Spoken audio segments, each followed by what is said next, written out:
Get it. I'm steady slaving, behaving just like I'm Roots Tobin.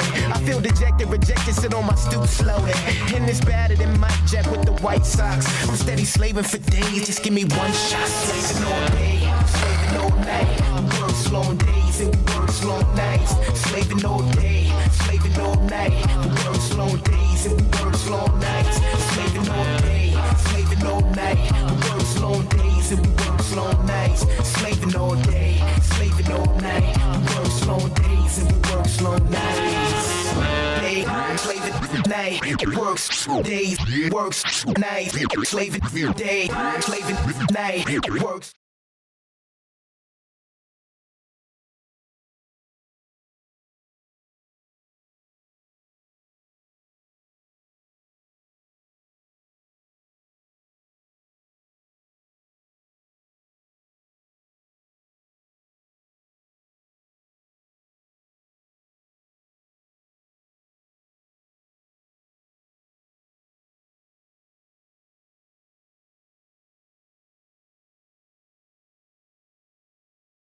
Hello everybody and welcome to the Empire Grappling Invitational. My name is Jake Cross.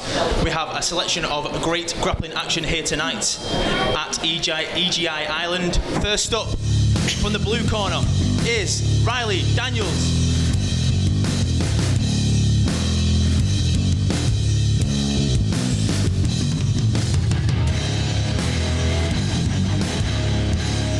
This is a under 68 kilogram contest sponsored by Progress Jiu-Jitsu.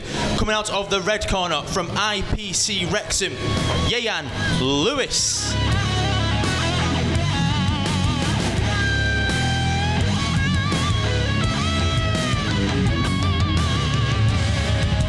Your referee in charge, Mr. Carl Kaser.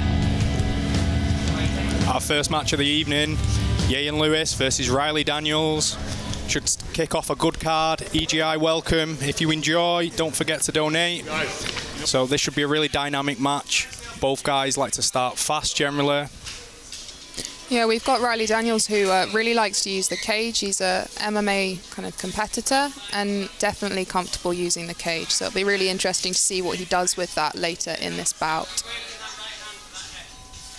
Yeah, we selected this match in particular to start things off just because we knew it'd be fast. Attempted guillotine off the double leg takedown there. Again, Riley using the cage nicely to secure that takedown, but it'll be interesting to see what he does from top position, especially as an MMA fighter. Yeah, Ieuan on bottom, just looking to control posture there with the head, and Riley trying to do the opposite, get his posture and look to pass guard from there. Yeah, Ieuan looks comfortable, he looks composed, there's no rushing, which is good to see. Yeah, it looks like he's trying to set up a triangle there, controlling the wrist, push it in between his legs.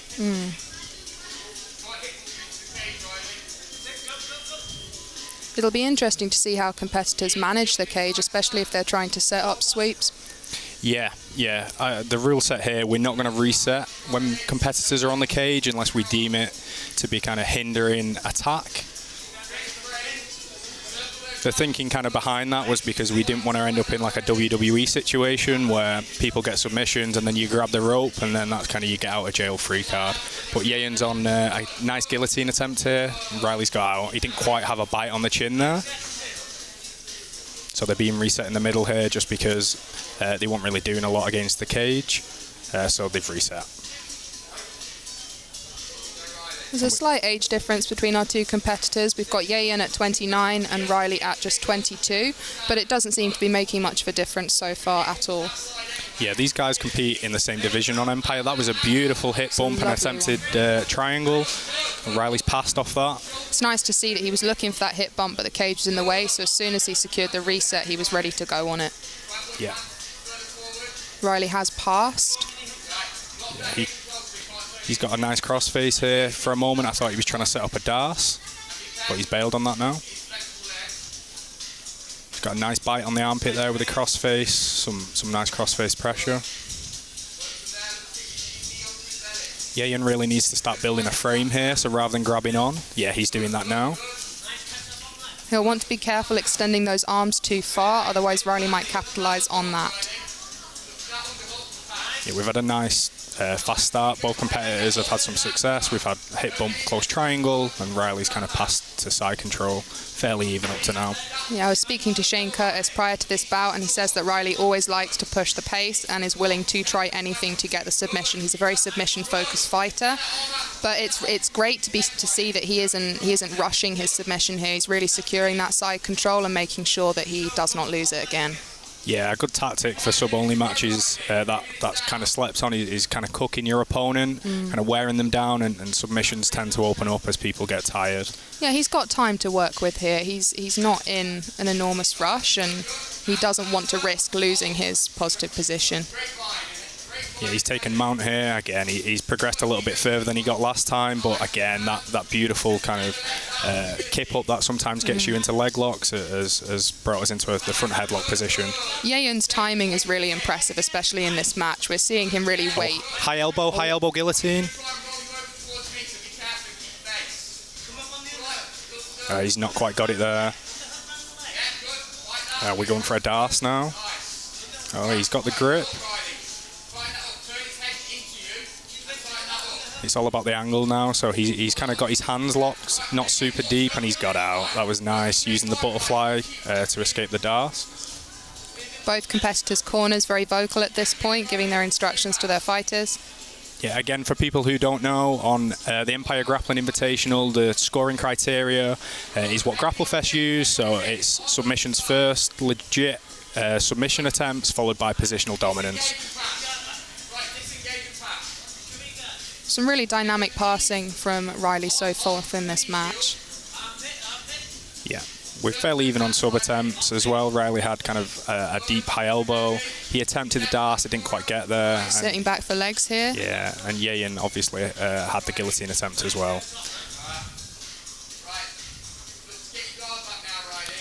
Yeah, this is the danger with diving for legs. You lose that dominant top position, and if you don't quite have it, you can end up in a smash pass position, particularly if you don't kind of attack straight away. He's got his guard back beautifully there. He hasn't quite closed it though. Oh no, he's just managed to.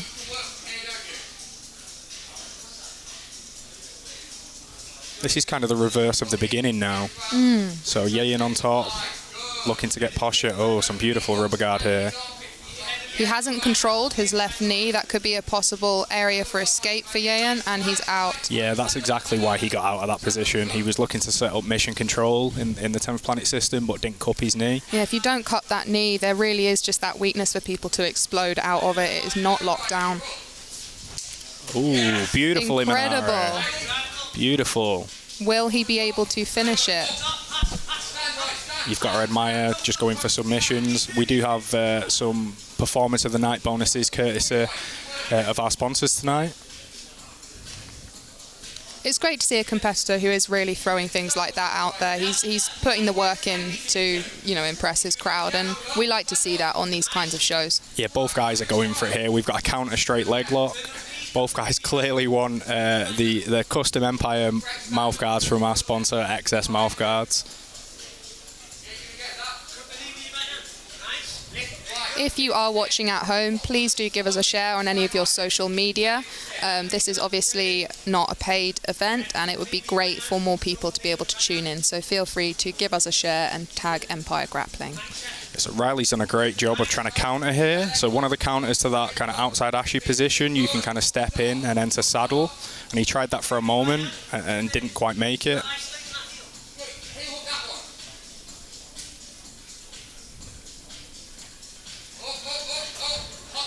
Again, we've kind of got the reverse of what we had earlier here. We had the straight footlock from Riley earlier, and Ieuan's just attempted it then and ended up in the exact same position in that smash pass. Riley again positionally dominant in Neon Bella. Both of these fighters really pushing the pace, Lee. It's great to see that they're not giving up so far in the fight. Yeah, so we'll have a reset here from Neon Bella. The refs reset basically because Riley didn't look interested in using the cage for offense, so it was to his detriment, and the refs decided to reset in the middle. If Riley was trying to Khabib style use it for offense, the reset wouldn't have happened there. Beautiful, classic kind of back take from some guard retention.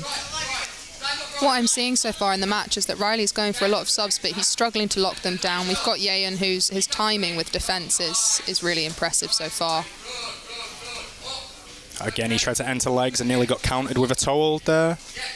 And there could possibly be a counter heel hook from Riley. We're into 50-50 now.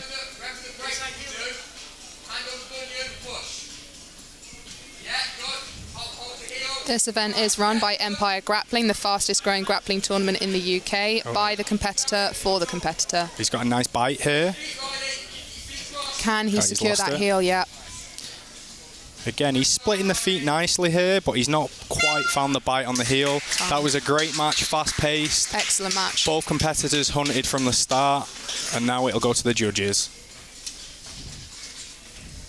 To open a card with that level of match is really exciting to see. It only bodes well for what's to come. People have been putting in the work at home.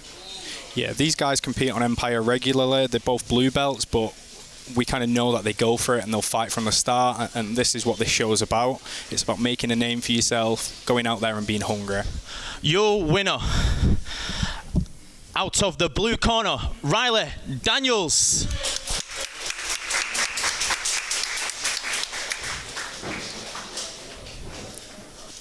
That was a great match there. Riley getting the victory. Probably a little bit more dominant positionally, and he had a few more submission attempts across that, particularly towards the end with the leg locks. It was a great match to open up. Yeah, while Ieuan was really strong and his defence was very well timed, it was often Riley that was initiating those scrambles and really pushing the submissions. Again, we've got 16 more matches today, courtesy of Empire Grappling Invitational. This event is not for profit. This is completely just for your entertainment. We do have some sponsors tonight who are kind of helping the grapplers out. Progress Jiu-Jitsu have provided some t-shirts for the competitors. Swifty Scooters have provided some lovely trophies for the winners as well. And Mad Skills are kind of constantly Empire's kind of partner for web and developing the website. Are there any matches on the card that you're particularly looking forward to tonight, Violet? There are. I've got to admit, one of the matches that I am most excited for is Tyreeze Cunliffe versus Shane Curtis. I believe that this is a rematch. Both competitors really high level. We've had Shane, who's recently been on Polaris, and Tyreeze, who's just been going from strength to strength. I think he's put on about 10 kilos in, maybe half the amount of months as he grows up. He's only 17 years old, so it is really great to see competitors that young doing such wonderful things on a stage like this. Yeah, both competitors have kind of come a long way since that happened. I know at the time it was seen a little bit as an upset, and a few people thought if he didn't kind of catch Shane early with that flying triangle, then Shane would have got the better of Tyreeze, but they've both made big strides in that time, and this is going to be a really, really interesting match. Like you say, Tyreeze is getting bigger and bigger and bigger. He's 17, he's 80 kilos now. I'd probably wager that by the time he hits 20, 21, he's going to be 6 foot something, and I'd wager 90 kilos. He's going to be a real problem for some people in the upcoming years. Yeah, I think what we've also seen from Tyreeze is he kind of made a name for himself with kind of flying submissions. He's very much famous for his flying triangle, but in the kind of past few months, he's really been focusing on his leg locks and also focusing on matches that do go the distance. And he's only growing, kind of as a competitor as well as physically, for sure. Yeah, it's that maturity that's kind of changed with Tyreeze. He competed against a very good competitor from the northeast on Grapple Fest earlier in the year called Aiden Pinder, and my prediction for that match was kind of spot on. It was Tyreeze would either catch Aiden pretty early or he'd kind of lose over time, and that's exactly what happened. He got Aiden in kind of a quick triangle. Aiden managed to escape very impressively, and then from there took Tyreeze's back. Since then, Tyreeze has matured massively, and in his last match on Grapplefest, he showed maturity and being able to execute a game plan. He did. He was stuck in the 50-50 on Grapplefest for some time, but he didn't rush. He was against a seasoned brown belt from Brazil, much older, many years his senior, but definitely in his prime competition-wise. But at the same time, I'm also very excited to see what Shane does. He's coming off competing in a Polaris event, which is enormous for him at this point in his career. So it will be great to see how both of them do tonight, later on. Yeah, Shane fought somebody in Bradley Hill who has probably been at the elite level in the UK for longer than Shane's been training, so just kind of getting out there and getting that experience is only going to do him well in the long run, and he'll take that on, and I'm sure as the years go by he'll be looking to get that one back. But yeah, he's got Tyreeze ahead of him first, which is no easy task. We've also had a woman step in last minute for a bout, which I always like to see. Paula McHale. This is fight number 2. The next bout is an under 75 kilograms contest and is sponsored by Mad Skills. Introducing first, out of the blue corner, fighting out with Stealth BJJ, George Gardner.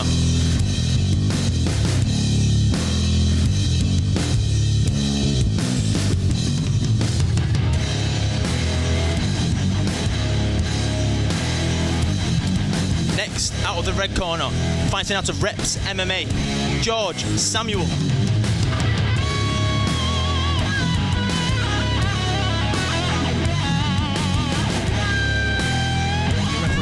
Mr. Carl Kaysen. So we've got the battle of the Georges here. George Samuel of Reps MMA, who's in the darker rash guard, and George Gardner from Stealth BJJ in the lighter rash guard. There's a bit of a story behind this match. So here at Empire Grappling, we put on a team quintet probably about 18 months ago for blue belts, and Stealth faced Reps. Stealth was victorious, and George never actually faced other George, we'll say. So this is making sure a match happens that didn't manage to on that occasion. Yeah, so George from Stealth, we'll say, is attacking from his back here, and he's looking to enter and get inside position, probably looking for some type of X guard or a leg lock entry.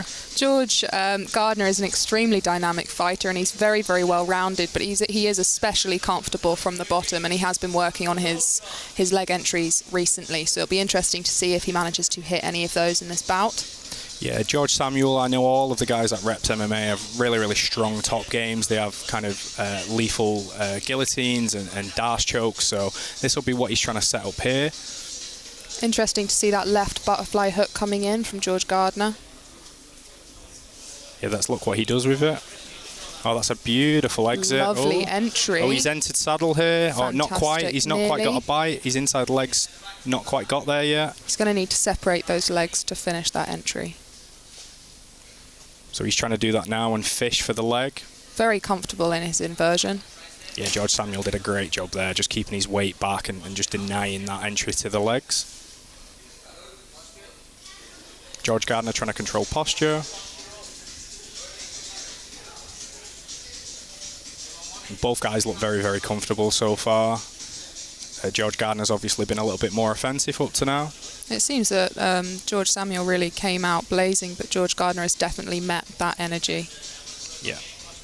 George Samuel looks a little bit bigger out of the two as well. We'll see if that plays a part, particularly if George Samuel manages to pass guard. That could play a part. George Gardner going for a Kimura there. He has managed to get his right arm trapped underneath him by George Samuel. I'm a big fan of this move. It's a nightmare to deal with. I mean, it's very hard to free your hand, but George Gardner has done it. Yeah, he's done a fantastic job there. It's the good old big brother move, stick their arm behind the back. It does open you up to triangles sometimes, so it's a little bit risky, but he freed his arm beautifully there.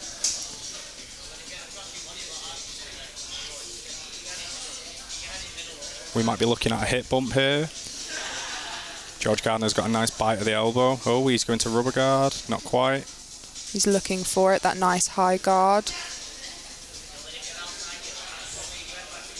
What do you think of George Samuel's work in this close guard recently? Oh, he's out. That answers my question. Yeah, he looked very comfortable just to sit there for a while. I think that kind of might be to do with the gym that he trains at, being kind of an MMA base, and generally you can look to strike from close guard at times. George Gardner's guard retention has been looking smooth so far. A nice frame on the face there to maintain distance from George Samuel. Again, he's stepping off those legs very, very nicely to prevent leg lock entries. He looks very savvy to the legs. It'll be interesting to see if this pace is maintained throughout, because at the moment there's a lot of energy being expended, especially from George Samuel, I would say, on top. Yeah, George Gardner looks quite comfortable on the bottom. He's just throwing some things out there and testing the water. It does look like that. It really does look like he's looking for any little weak spots to exploit. Yeah, George Samuel's just doing very, very similar. He's looking for George Gardner to make a mistake. He's not actively looking to pass guard. He's kind of got his hands on the floor there, which to me tells you he's kind of happy in close guard. He's kind of waiting for George Gardner to make a mistake, and then he'll capitalise and look to pass from it. But he doesn't look to have too many ideas in terms of breaking out of that close guard for now. He's not looking to stand. No, I can attest to how difficult it is to pass George Gardner's guard. His hip mobility and flexibility is very impressive, and he's very good at just consistently breaking you down, as he is doing here. We saw the same issue as in the previous fight with regards to rubber guard. They were not cupping the knee and couldn't maintain the rubber guard. George Gardner did that in the same way that Riley Daniels did. Yeah, they've hit kind of a stalemate here. George Gardner was looking for something a little bit fresh. He was looking to hit what I call the sandbar, named after Sam Quinn, who's competing a little bit later. Get under your opponent's hands, and then you can hit the armbar by trapping their arm between your neck and your shoulder, and you extend, and there's a beautiful armbar from there. It's a horrible armbar. It comes on very, very fast. Yeah, I know Sam Quinn, who competes just before kind of our main 3 fights later today, broke someone's arm using that move in about 7 seconds a few years ago. If you are watching at home, please do consider sharing the link to the YouTube stream on your social media. This is a non-for-profit event, and we would appreciate the help we can get. Oh, beautiful triangle.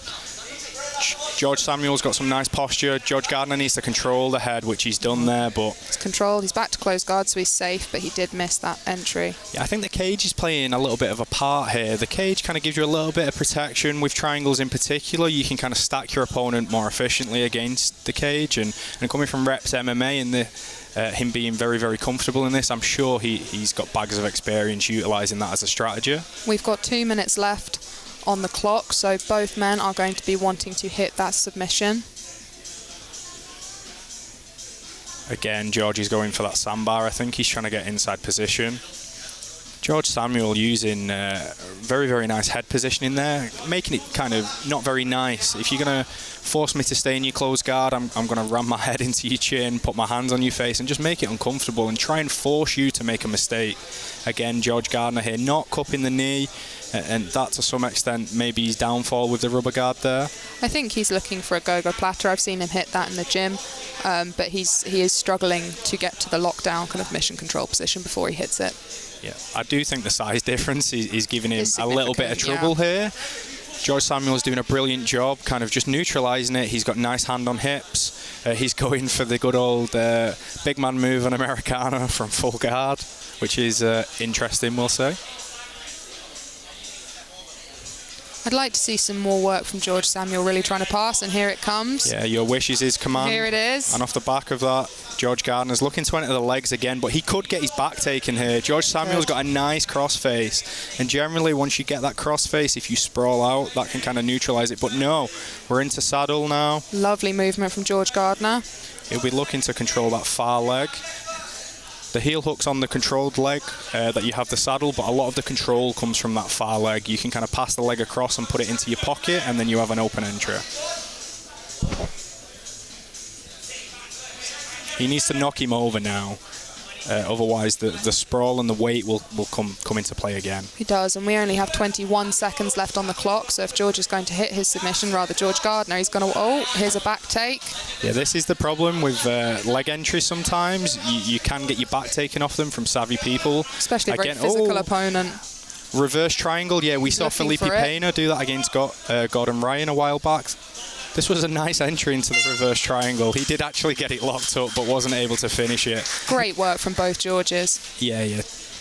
Top effort from start to finish. I'm kind of tired just from watching that, to be honest. Really impressed by how George Samuel was able to shut down a huge variety of sub-attempts there from George Gardner. Yeah, very experienced, very calm all the way through as well. We go to the judges.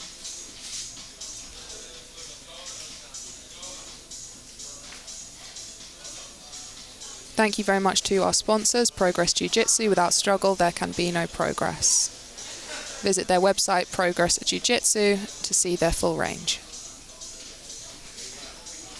Again, if you're enjoying the event so far, please do share it on social media. This is for your entertainment.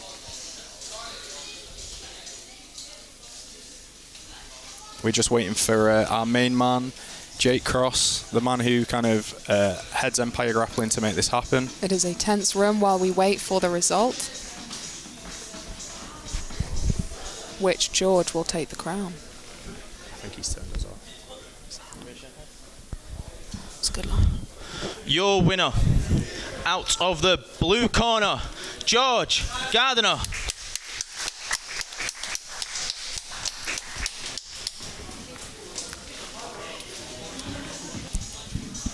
It was quite a close match. The Battle of the Georges. As my partner said before we got cut off, which George will take the crown? I think for the rule set, it should be quite clear. Absolutely. Who won that? George was more offensive from the start and kind of was really the only one who had legitimate submission attempts. He had that reverse triangle at the end. That's probably the only submission attempt I'd class as fully legit. The other positions weren't quite there, and that's probably what swayed it in the judges' eyes. Really, up next we have Curtis Taylor versus Jake Moody. Jake has assured me that he has had a fresh trim for this event and is excited to show it off to you all. So hopefully we'll be able to concentrate on his jiu-jitsu as well as his haircut. Yeah, Curtis it's an interesting one, this. Jake, we were looking to get on the card, and this was kind of underground matchmaking to begin with, just to see who was training, who was available, and then over time, things got out of hand, we'll say, and we ended up with a world champion in Ellis Younger and Jed Hue, who is, I wouldn't even call him a prospect anymore. He's probably one of the biggest names in submission only at the minute. I know outside of Ross and Freddie, he's kind of up there in a lot of people's minds. Absolutely, and he's still so young. I mean, they both are 23 and 24. We have for Jed Hue and Ellis Younger, so the future is definitely bright for UK grappling. Yeah, with this match in particular, so I asked Jake for some people who he would like to face, and he sent me Curtis Taylor's name, so we'll say for this one, it's not quite a call-out, it's a friendly call-out in a way. It's a statement. Jake Moody, who's a blue belt, has asked Curtis Taylor, who is a relatively fresh purple belt, for a match. They're similarly experienced in terms of years. There's not a huge difference, but we'll see what happens here. I know Jake Moody loves submission only. He travels all around the country to compete, north, south, Scotland. He goes abroad. I know that he did ADCC over in Poland or somewhere in Europe recently, so this boy loves to compete. I don't think nerves will be a factor in this for him. Lee, what are your thoughts on how the cage has impacted things so far? Do you think it's been making that much of a difference for our competitors? I think in the first match, not so much. I think George Samuel used it quite effectively to shut down triangles in that match. It wasn't super obvious, but I could just tell from looking at George Gardner, it was impacting his ability to get his hips up and kind of create that space. I'm kind of particularly interested to see how matches where leg locks are going to kind of be a key part that's impacted by the cage, because one of the key defences for a lot of leg locks is to spin and start to free your knee line, and once you hit the cage you kind of lose that option. As I've said, if you do hit the cage we won't be resetting, and that is for one particular reason. We didn't want to end up in a Kurt Angle WWE situation where people are scrambling to the cage and then the referee sets. We didn't want that situation, and we chose to kind of leave it as not resetting and favour offence. We do have some matches coming up, especially after this one. We've got Dakota Ditcheva versus Charlie Burke, two MMA fighters, two fantastic MMA fighters who are very comfortable using the cage, so it will be interesting to see if either of them decide to use that to their advantage. We've got Dakota, who's a Thai fighter primarily, but has been really working on her grappling recently, versus Charlie Burke, training out of UKMMA. This is fight 3 of the evening. This is an under 80 kilograms contest and is sponsored by UK Fighting Championships. Introducing first, out of the blue corner from Alliance Derby, Jake Moody.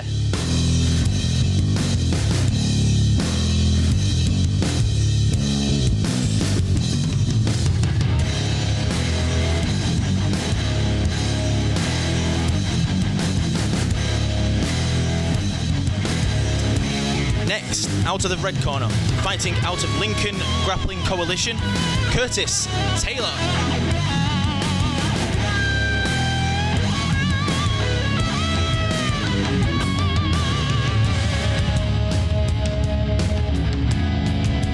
Referee in charge, Mr. Carl Casey.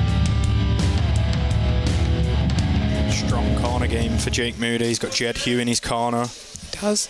Couldn't really ask for a better corner. I believe I've seen his pink shorts before on Jed Hue recently, these pink parrot shorts making a comeback. Yeah, Jed wore them for Polaris. He did. Strong shorts game. I'm a Bold. fan. I'm a big fan. Huge fan.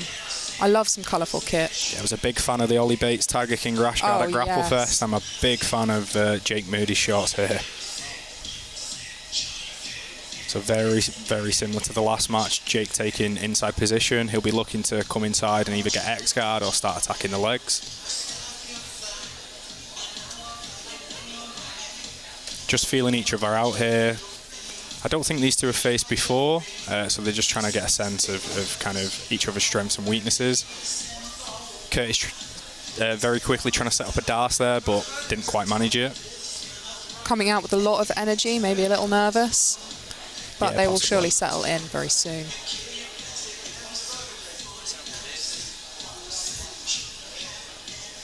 Yeah, we've seen this in a lot of the matches so far, kind of a settling in period, particularly around close guard. It is kind of one of the more kind of stationary positions in jiu-jitsu, particularly at the kind of lower belts in sub-only, where they don't have as much of a dynamic full guard game, or generally it's not as common. It's also worth recognising that all of our competitors, well, in fact not all of them, but most of them have not had the opportunity to compete for as often as they normally do. So this is a comeback for many. Yeah, and training's an interesting thing as well. Some people have entered the elite program. Other people have kind of not trained at all, or have kind of been training in a bubble at home. So training will play a big part in this. We'll see. I'm going to speak to some of the grapplers at the interval and get some truth out of them. They've all had the game face on so far. Full camps. I've been training for 3 months for this. I'm not quite so sure about all of them. Jake Moody looking extremely strong in this closed guard, and he did before in his half guard. Physically, he's looking in good shape. Yeah, he looks to have put on a little bit of muscle He as does. well. I'm not shocked that he's taking his top off. He wants to show off the work. If you're going to do it, this is the stage. If you are watching at home, please consider sharing the link to this stream on your social media. This is a non-for-profit event, and we would love your support. Again, this is for the love of jiu-jitsu and for the love of grappling. And for the people competing today, it's for the love of competition. They're all doing this just to stay active. We've got no way of kind of, there's no tickets at this event, there's no one else here. This is purely just for your entertainment and to stay busy, so we hope you're enjoying. Curtis looking to pass there. He was looking to kind of hit the flying knee slice and kind of bypass Jake's guard. Jake looks to have a nice half guard, to be honest with you. He plays it very, very similar to what Adam Wazinski does. He tends to hook his foot over his opponent's leg, which pins them down from standing. At the moment, he's not doing that. Curtis putting a lot of pressure into Jake. It'll be interesting to see if he can keep that up, or whether Jake can continue to deal with it. Oh, he's going for the Darce again. Again, this seems... Oh, he's got it locked up. That's locked. He's tapped. Oh, very nice. It was beautiful. He tried to get it a little bit earlier and didn't quite manage it. On that case, it just fell beautifully. He looked to kind of... Very clean Darce. Yeah, hit a clean pass, and then in it, he fell into the Darce choke. Very, very nice. Wise from Jake not to sit in that. He knew it was on. He knew what he had to do. It is not worth sitting in a choke, especially when there are more comps to compete in. Yeah, live to fight another day Exactly. again. Jake's very, very active. He competes. I imagine he'll be competing the second he gets the opportunity. Absolutely. Great work from Curtis there. Your winner by Darce at 3 minutes and 23 seconds, Curtis Taylor.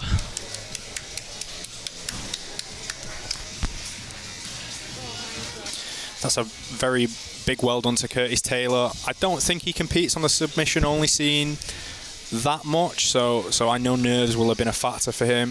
It's nice to see him come out against someone who is very experienced in this rule set and get the submission. Absolutely. He really knew what he was looking for there. He was calm, he was collected, and he consistently went for it. Yeah, you could see it from the start of the match. That was his game plan. I don't know if he'd seen kind of it as a weakness in Jake's game or if it's just one of his favourite submissions. Sometimes people just like submissions, and that's what they go for over and over again. I've got a training partner called Mark Linders, who is the guillotine fiend. If you are a fan of the Grapple Club, you will have seen him many times going ballistic, trying to guillotine Ross Nichols and many others. I have had my full jawbone bruised by Mark. Lovely man, horrible guillotine. Yeah, he's an evil man, Natalie, I've got to admit, I am excited for the next match. We've got Dakota Ditcheva from Aspire versus Charlie Burke from One MMA Academy. Both really active competitors on the MMA scene and in the grappling scene. They've both been competing at Empire for some time, so it'll be great to see what they do when it is just jiu-jitsu. Yeah, so I've got a backstory to this one as well. A lot of these matches have got some kind of backstory to them. So I think I've got this correct. So basically, Dakota is a champion at UKFC, which is a partner of ours, and Charlie was supposed to, or was going to, fight for the title if she won her next fight, and she lost her fight. So this is kind of the match that never happened. I see. And we're doing it in it's in a cage, but not quite MMA. It's grappling. I'll be interested to see Dakota's grappling game. I know she's a Thai world champion and a very, very high level, one of the best in the UK in terms of stand-up for females. I've been speaking to one of the top UK female MMA prospects, Alexi Rook, about Dakota, as they are training partners, and she says that one of Dakota's kind of primary traits is just how physically strong she is. When you look at her, you perhaps wouldn't think it because she is quite lean, but apparently is incredibly strong, and her wrestling is excellent. So it'll be great to see what the work with Lexi Rook has been. This is fight 4 of the evening, and it's an under 63 kilograms female contest, and it's sponsored by Excess Guard Mouth Guards. Introducing first, out of the blue corner, fighting out of One MMA Academy, Charlie Burke.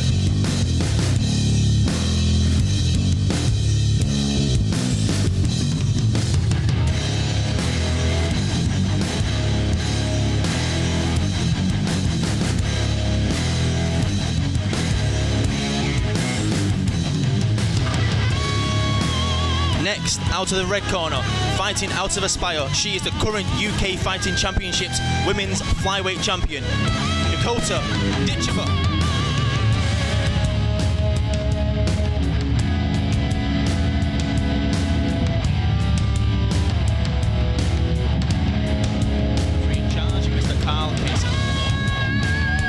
Shane Curtis will approve of Charlie Burke's walkout song there. You will. Nice show of sportsmanship to get us underway, shaking the hands. This will be a little bit different for these girls. They're kind of used to being able to strike in a cage. Well, especially against each other when they both know they're strikers. We can see it straight away, especially in Charlie's stance. Yeah, and kind of bobbing and weaving, slipping punches style, which is interesting. I mean, she's in a cage. It's got to be a hard one to balance mentally. Yeah, the clinch may not be the best idea against Dakota. Dakota's clinch is phenomenal. I've wrestled with her and she is hard to manage. Yeah, this is our first strategy with the cage and attempting takedowns here. Straight away we see Charlie Burke turning her hips, but the takedown is there from Dakota. Unconventional as well, not just a clean takedown. She kind of used a little bit of a jiu-jitsu sweep style in there. It's very nice. So she's locked into that close guard and she has really come down low, but Charlie is breaking her posture. Body triangle from Charlie on the bottom to stop Dakota moving around too much.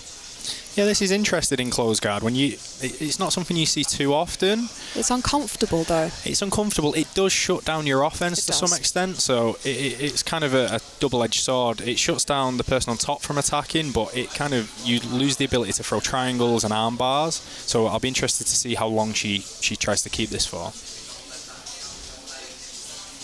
Both girls extremely durable with excellent cardio. I know that Charlie has been really working hard on that aspect of her game, doing a lot of running, and Dakota has always, especially as a Thai fighter, dedicated a lot of time to keeping in excellent shape.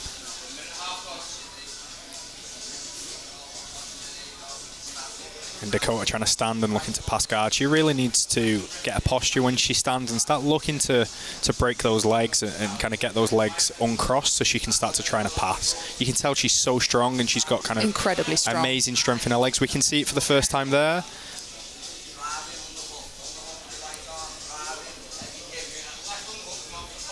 I'm trying to see if we've landed in a bit of an unconventional position here. I thought they landed in like a bit of a reverse half guard, but they've actually ended up back in closed guard. Yeah, Dakota is just trying to really stand in that closed guard, as you would do in MMA, because you'd be able to throw strikes from the top, but it is not helping her to break open the legs of Charlie Burke. Now, this forward pressure that she's implying as a strategy, it would be kind of relatively useful in MMA, but you can see Charlie's not taking the overhook. If she took the overhook, it might kind of open up triangles and kind of give a little bit of offense that backs Dakota up. She's doing that now. Dakota actually has her knee through, so she's taken that underhook now. Yeah, she's managed to slip a knee through on the far side. She's looking for that knee slice, isn't she? Yeah, she's got a beautiful underhook. She just needs to get her head to the floor and kind of make it a little bit dirtier. Both women are incredibly fortunate to train with a lot of other women, and that does make a really significant difference in your game when you're competing at a high level, because women do roll differently and they're very competitive with each other. So it's great to see two seasoned female competitors going at it. They did land in a weird position. So they landed in what is as close to, I'll call Y guard as possible. It's kind of a false 50-50 to some extent, but it does kind of prevent that knee slice. If you're not careful, you can get your back taken from here. So you can see Dakota's choosing to take a crossface, which could Charlie be... hips out. There's a real risk of the back being taken, but Dakota does have that right arm underneath the neck of Charlie, which would prevent that. She is trying to work that leg through Dakota on top while keeping her pressure forward.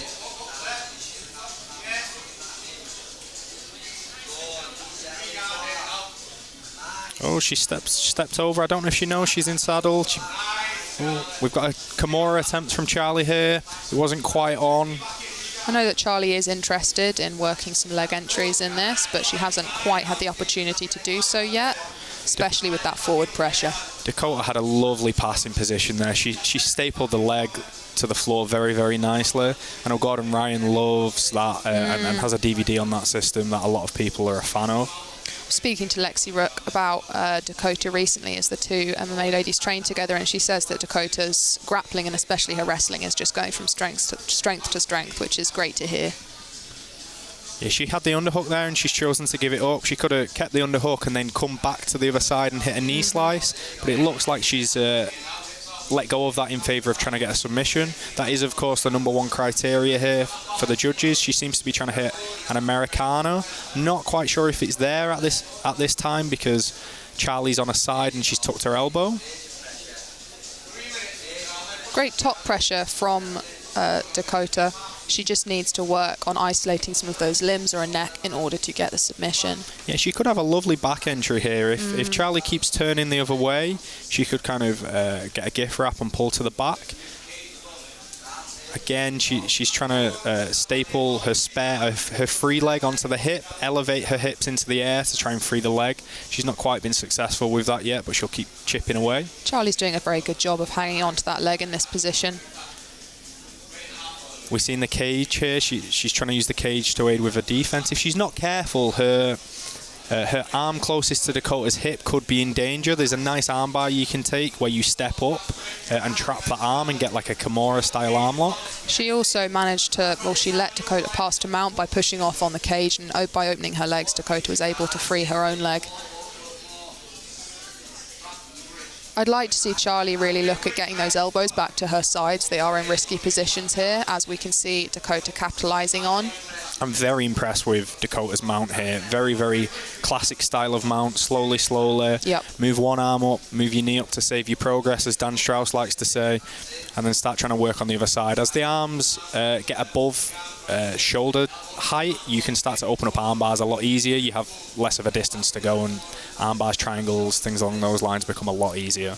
I also find that if you can get your opponent flat off their back, off the flat of their back rather in mount, then it becomes a lot harder for them to defend some of the armbar attempts.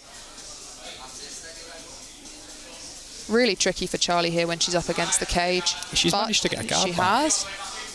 Again, durable. Charlie Burke is no stranger to a tough fight. Yeah, some of her kind of MMA habits, I think, are playing out on bottom here. She's holding a lot, which in MMA can prevent you getting struck. It is kind of a very, very good way to stop strikes being landed. Lovely pass from Dakota there. Holding on in jiu-jitsu. Sometimes you're holding yourself in position here. You can see she's got her hands connected while she's in side control. That's not particularly doing her any good at this moment. She's kind of holding herself in place. But as I say that, she's managed to slip out and create a scramble. Very, very beautiful there. Just relentless forward pressure from Dakota, though. It's difficult to deal with on bottom. She is not stopping. Yeah, relentless. If this was a points competition, I know Dakota would be racking up pass points in this match. I'm worried about Charlie Burke's arms in this position. They're vulnerable.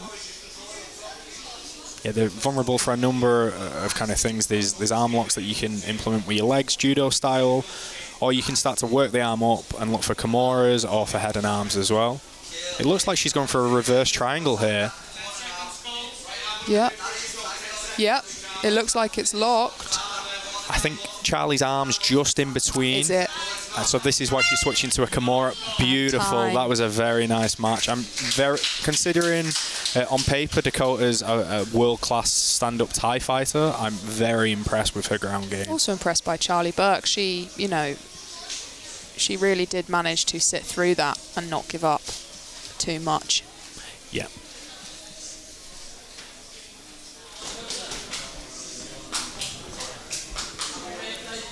We go over to our judges for this one. If we did have bookies, I don't think they would be taking bets right at this moment. I think there's a clear victory here. Yes. Your winner, out of the red corner, Dakota Ditcheva.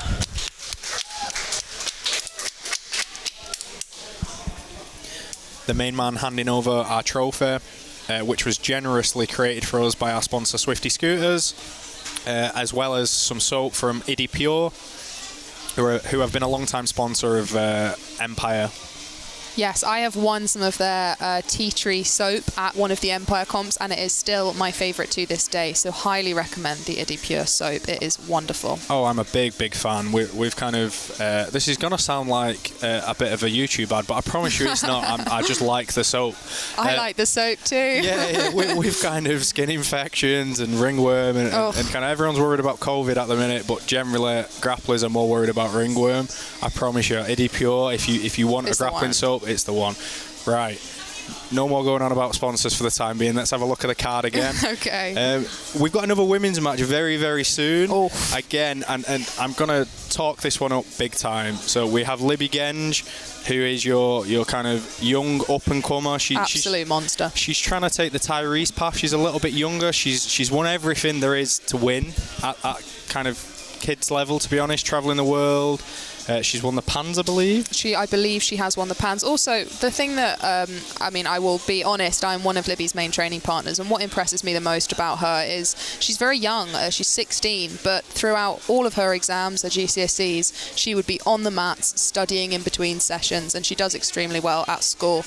And I think that's something we often forget with our younger competitors. They're balancing a lot of responsibilities, and she does it with absolute grace and is terrifying on the mats. She's been working on a lot of the Lackland style leg entries, which will be interesting to see. I think it's K-guard that she's been working, so I'm looking forward to seeing this match because she is fighting Megan, who is a wonderful MMA fighter. Yeah, Megan's kind of she's kind of Libby, but a little bit older and a little bit further down the path, but in an MMA aspect. So Megan, very, very talented and experienced amateur MMA fighter. She competed at the highest level amateur and won the IMAF Junior World Championships.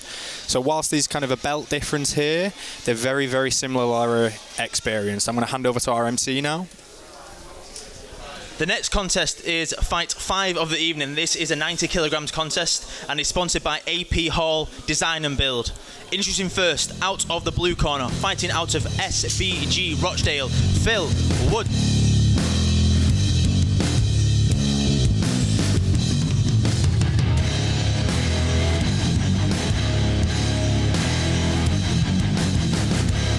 His opponent, out of the red corner, fighting out of Reps MMA, Chris Walker.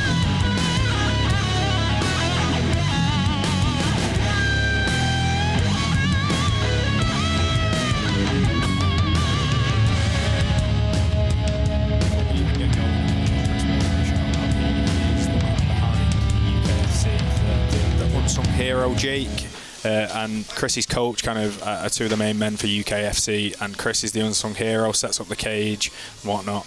I'm going to talk about the match now. This is the battle of, we'll say, the big men. I would be surprised if they pull guard. Both are very, very good wrestling. I know Chris, again, from Reps MMA as a lethal dash choke. That's one of the moves that he favours. He was part of that Reps team I talked about earlier, who took part on the Empire Quintet a year or so ago.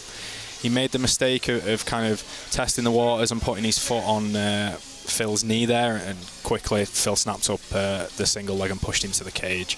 Again, both guys MMA fighters, very experienced. Phil taking Chris's base away there, very, very nice, just took the post away. And he'll be looking to get to the mat again. Beautiful there by Phil.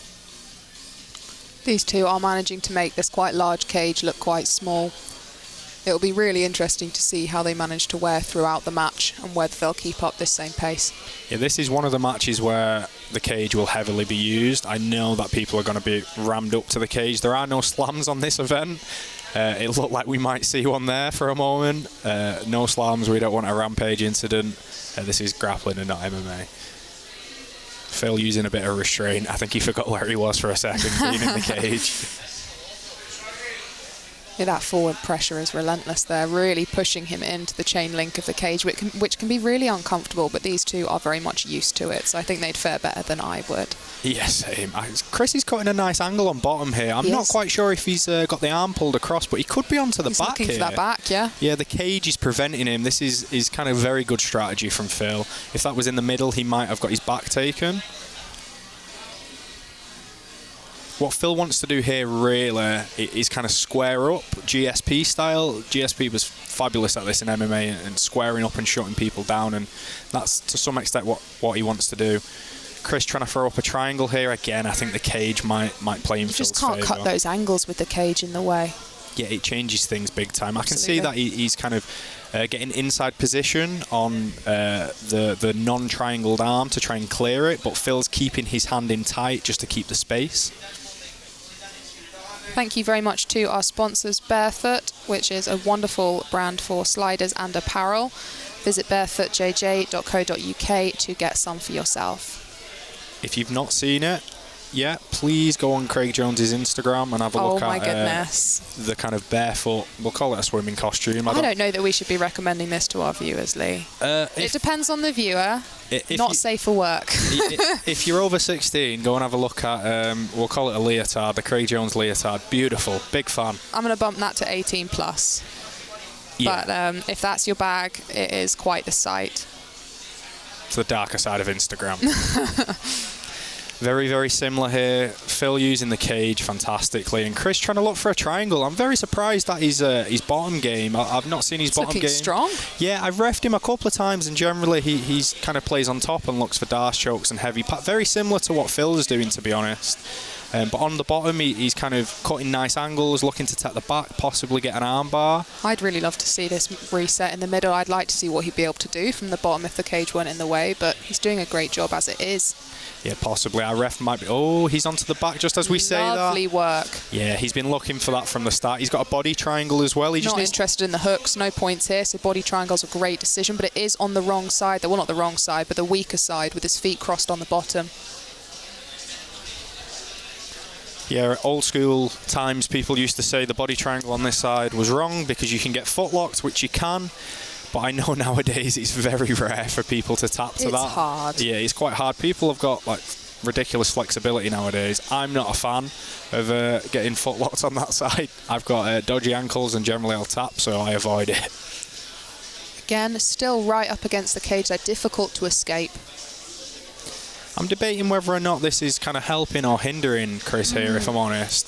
It is kind of up for debate, and our ref will be pondering that as well. I know he's on the back, and he's kind of pushing Phil into the cage. Phil's going to push off the cage and try and escape here. I don't really think it'll do a massive amount of good. It'll kind of switch sides on the back.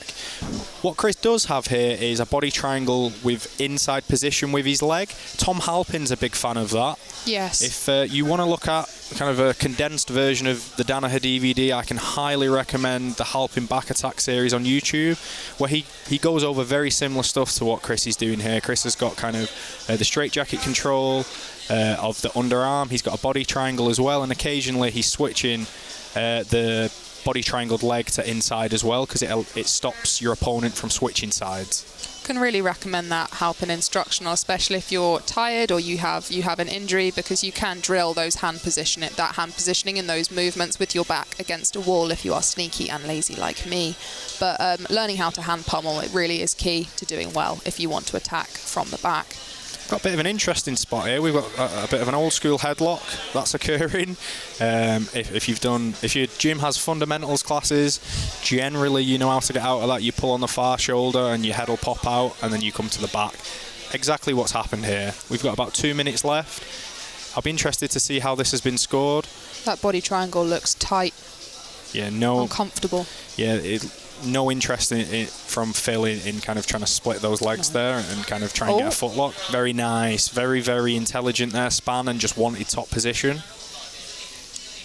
Are we going to see any rubber guard attempts in this match? No, we've had rubber guard in most matches for now. I'll be pretty impressed if one of these fellas in the Northwest. Just under 2 minutes left in this bout. If you are watching at home, please do share the stream on your social media and tag Empire Grappling. This is a non-for-profit event, and we would love your support. He might have this Kimura here. He's got a nice grip, and Phil did, when I was looking a second ago, he didn't have the best grip onto his shorts or the inside of his leg. So this could be on. Really shifting those hips out would do a great deal for him at this point, just to really pop that arm out. If you want to get really fancy, I know some people like it in the wonderful Torrico platter from that spot as well. Oh my goodness. Yeah, instead he's used it to sweep, which is kind of intelligent, to be honest. He can step off and then go for the Kimura again. His coach giving some great advice there. Try and get his hand from his hip and his shorts in particular, and kind of in one big motion. Like kind of violently jam it to the floor so he doesn't have any form of defence, but Phil did a great job there. This is the top game I was talking about a little bit earlier. This is where I'm used to seeing Chris when I ref him or when I watch him grapple. This is his bread and butter, passing, horrible pressure, and he tends to use chokes to pass, to be honest with you, so you can see him kind of working here, looking for chin strap control or for like a dars to pass. What do you think Phil's best policy would be here, Lee, looking for the submission? I think he'd be best trying to take inside position with his legs, so taking a butterfly position and either kind of looking for leg locks, or I know he's very, very strong on top, so I think his preference is submissions from top, if I'm honest. Only 3 seconds left on the clock, I've just noticed. Yeah, this is an interesting one to score. It's kind very difficult. It's the battle of two halves. Phil was quite dominant positionally at the start, and then Chris towards the end. I think Chris was a little bit more offensive, but we'll see how the judges scored it. Again, if you're enjoying the stream, this is a free event.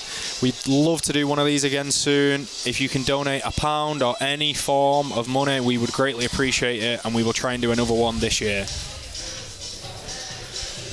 Your winner by unanimous decision, out of the red corner, Chris Walker.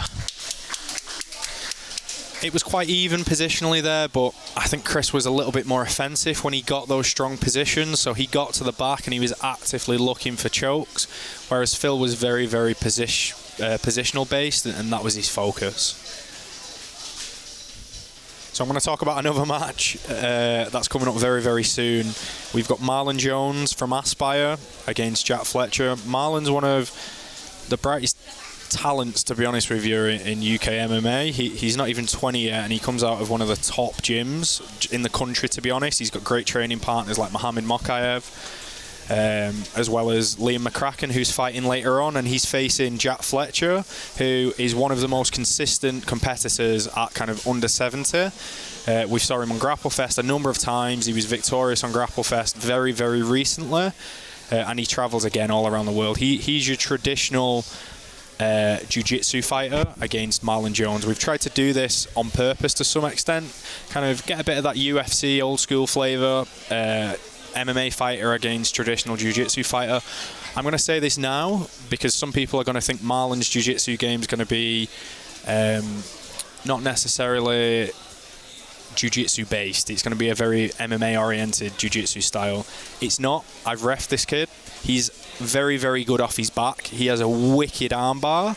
He occasionally goes for flying subs. I'm going to be interested to see what his tactic in the cage is. He's kind of very experienced in MMA. I have a feeling Jack's going to pull guard pretty quickly, but I don't know if Marlon's going to try and use the cage to his advantage. Jack Fletcher has a lovely flow to his game. I've really enjoyed my roles with him in the past. Great half guard, great all round, to be honest, and very much used to being a smaller grappler in a room full of much larger people. So he is definitely durable and game for a fight, which I think he'll need for Marlon. Yeah, Jack's one of the kind of hardest working people at that weight. He's got so much better over the last few years. This is fight number 6 of the evening and is an under 67 kilograms contest sponsored by Idi Pure. First up, fighting out of the blue corner, out of Manchester Predators, Megan Morris.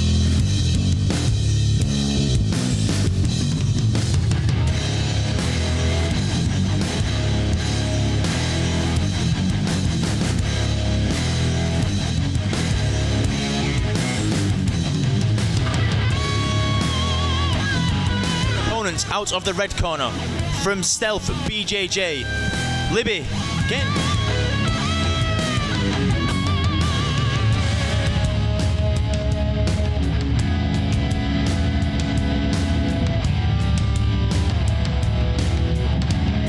Referee in charge, Mr. Carl Casey. Megan looking very, very comfortable in the cage. This is going to be an interesting one. Libby Genge in the orange and black King's gear. Straight to the floor, Libby, straight to a guard pull. Not rushing, waiting for Megan to come to her. I can't say I'm surprised. She's going for that Lachlan K-guard entry that we talked about earlier. Megan did a very, very good job of shutting that down. Very quick, yes. Megan, whilst officially a white belt, is not really a white belt. That's more because she's focused on MMA. She's got kind of a very, very good corner behind her in Smooth Sam Spencer, who I've competed against myself, very, very knowledgeable. Libby with a lockdown, with rubber guard here, sorry, again, not cupping the knee, and that was kind of to a detriment there. Libby very comfortable in rubber guard normally. She's had a lot of privates from 10th Planet practitioners, which I know specialise in it, and here we see her cupping the knee. Yeah, I know she had some privates with Ben Eddy when he was over competing on Grapple Fest maybe a year or so ago. Looked like Megan was looking for that behind the back wrist control there, but Libby shut that down. Yeah, in pure grappling experience, Libby's got the edge, but the interesting thing for this match in particular for me is Libby's not yet comfortable competing against adult females. A lot of her accomplishments have been against juniors, and she's just hit 16.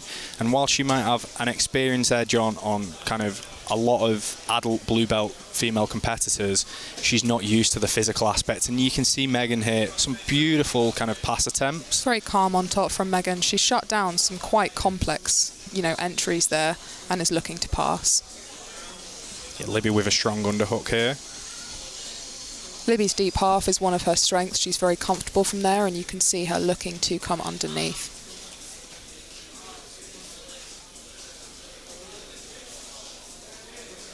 Yeah, Megan very comfortable here, looking for the knee cut pass. Back to full guard. Megan not rushing here. That's interesting to see. She's not pushing the forward pressure like a lot of the other MMA competitors. She really is taking her time with it. We briefly saw the Dagestani handcuff there, as Kam Asakura of ASW likes to call it. It's very similar, if you do it in close guard, to the arm pin we saw in the Battle of the Georges earlier. Libby managed to get out there, which was very, very nice. Some nice rubber guard again here, a little bit deeper now. She looks to be setting up a go-go platter here. Into a triangle. Lovely entry there, couldn't quite secure it. That was beautiful posture from Megan there. Really well timed as well. Yeah, you could tell that she's been there and done that. Probably when she's been a little bit wary after strikes in a cage as well. But again, Libby very comfortable in this closed guard. I know that she likes to work from here a lot. Yeah, both girls look comfortable. With 3 minutes in now, none of them have really broke a sweat yet, to be honest with you. A little bit of sportsmanship there, letting each other adjust shorts. It's these things that you've got to let your competitor do, I've got to admit. Libby with a K-guard entry again. Excellent entry. She's managed to get it. She's got it here. She needs to cross her legs. Megan's splitting the legs very nicely there. She stepped back now, which looks like the right thing to do. But if Libby manages to get the heel, it's not. No, Libby's finishes from here are strong and very hard to shut down. She's difficult to leg lock herself, though. She has very small, smooth feet, which slip out of any kind of grip. The Hobbit, all of the Genges. Oh, here we go. She's got that bite as well, and very we're nice. Done. Yeah, we saw it there. That K-guard entry is very, very complex. Yeah, as soon as Megan stepped back, this is what we saw in ADCC. You kind of think you're okay, you think you're okay, they have your heel, you step back and you actually step into the heel. Got to admit, I'm really impressed by Megan here. She handled a lot of things very well and tapped on time, which I think is the most important thing. Yeah, live to fight another day. Again, she kind of no shame in losing to Libby. Libby is one of the top juniors in the country. The only kind of girl at her weight who she's been bested by is Nia Blackman, and I know that's kind of a big aim for her to kind of surpass her, and that'll be a big battle over the next couple of years. Those rivalries can be the things that drive competitors. I mean, we see Jed Hue and Ellis Younger later on, but no, excellent work by both girls, I'd say. I've got to admit, my favourite match so far. Yeah, I've been very, very impressed so far. Your winner, out of the red corner by inside heel hook at 3 minutes 37, Libby Genge.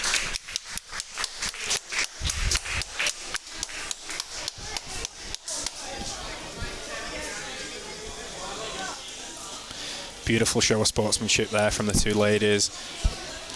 Again, that was my favourite match as well. Over lockdown, the Genges have, as a family, they're a bit of a fighting family, we'll call it. They've been training. They're very, very lucky. Her dad's a purple belt. Her mum's a blue belt. She's a blue belt herself. They've got some mats in the kind of basement, They've got a full gym down there, Lee. They've got everything. They are fully set up, and they've been having their, I think, every other day or every 3 days, they've got the family training going on down there, so they have not stopped. And again, Libby, before the coronavirus hit, would be in the gym every single day, rain or shine. She'd be doing her work on the mats and making sure that she was set for success. Yeah, the Lachlan entry, we'll call it, from K-guard, it is kind of new. This is the new age of jiu-jitsu. So I know the Genges purchased Lachlan's DVD from BJJ Fanatics, I think, and all of a sudden, Libby, being the fanatic that she is, has picked it up so quickly. I know that a lot of people at Stealth were working on that entry around Christmas time, and she's only just started working on it, and she's already the best person at entering that in the gym, I'd say. Something that impresses me about Libby is just the breadth of her knowledge. She's excellent at rubber guard. She's got a great open guard, closed guard. Her wrestling's good. Her judo's good. The leg locks are good. So to see competitors coming up this young and this well-rounded is exciting. Yeah, I was quite impressed by how kind of Megan weathered the storm to some extent. Absolutely. Libby dealt with that pressure really, really well, and that's over the next kind of year or two what she's going to have to do. We've got another women's match on later, and I would wager that whoever wins that may face Libby, or Libby may face them. That's probably the next step, and either of the girls from those matches will be very, very physical. Yeah, I'm really impressed, I've got to admit, by Paula McHale, who trains out of Five Rings Grappling Academy with Maya Holmes, is one of her main training partners. Paula stepped in very, very short notice to take this match against Kate, and I think you've really just got to respect someone coming out of lockdown and probably in a huge deficit of training, but just stepping up, willing to fight. It's something that I think really shows jiu-jitsu in its best light and does really well, especially for women's jiu-jitsu, to show that they are game for a fight anytime, any place. Thank you very much to our sponsors, XS Mouthguards and Progress Jiu-Jitsu. Please go onto their websites to see a range of their products. Again, if you're enjoying the stream so far, this is the last match on what I'll call the prelims. So Marlon Jones versus Jack Fletcher. If you've enjoyed it so far, please just share the stream. That's all we want. And if you have it in your heart, we have a range of kind of packages if you want to give us a little bit of money. If you donate £15, you get a t-shirt along with that. If you donate 45 quid, you get entry to Empire as well as a t-shirt. And if you're a big spender and you've robbed a bank or you've won the lottery or, I don't know, you found some cash. Got some good bets on. Yeah, and you've got 500 quid, you get free entry for life, a free t-shirt and a custom rash guard, and you can have whatever you want on it. I'd have dollar bills, to be honest with you. To be honest, even if you are sat at home enjoying this as you would going to the cinema, perhaps just consider donating the price for cinema ticket. It's not easy to make money in this business, and this is a non-for-profit event run by Empire Grappling for the love of jiu-jitsu and for the love of competition. Yeah, we'll take a 5 to 10 minute break after this. I did a lot of the matchmaking for this card, so I'm fortunate to know a lot of the guys. And girls, we'll say. When I first kind of started matchmaking, the focus on this was guys who support Empire, and it kind of snowballed, to be honest with you. We announced the card, and we got messages of people who we would have never dreamed of in our wildest years. This is an event with no tickets, no revenue stream, and we're getting messages off Ellis Younger, Jed Hue stepped in. Liam Cann's on the card. Ben Hills. Liam Cann with that incredible win on Polaris. Who was it against? Chris Fishgold, yes. Yeah, that's Ben's training partner, and we want to do another event. We want to do another event ASAP, but Jake's doing this at a loss, and I promise you, some of the people we've had messages off are interesting. Yeah. Fight number 7. This is an under 70 kilogram contest and is sponsored by Swifty Scooters. Introducing first, out of the blue corner from Ali Cat Academy, Jack Fletcher.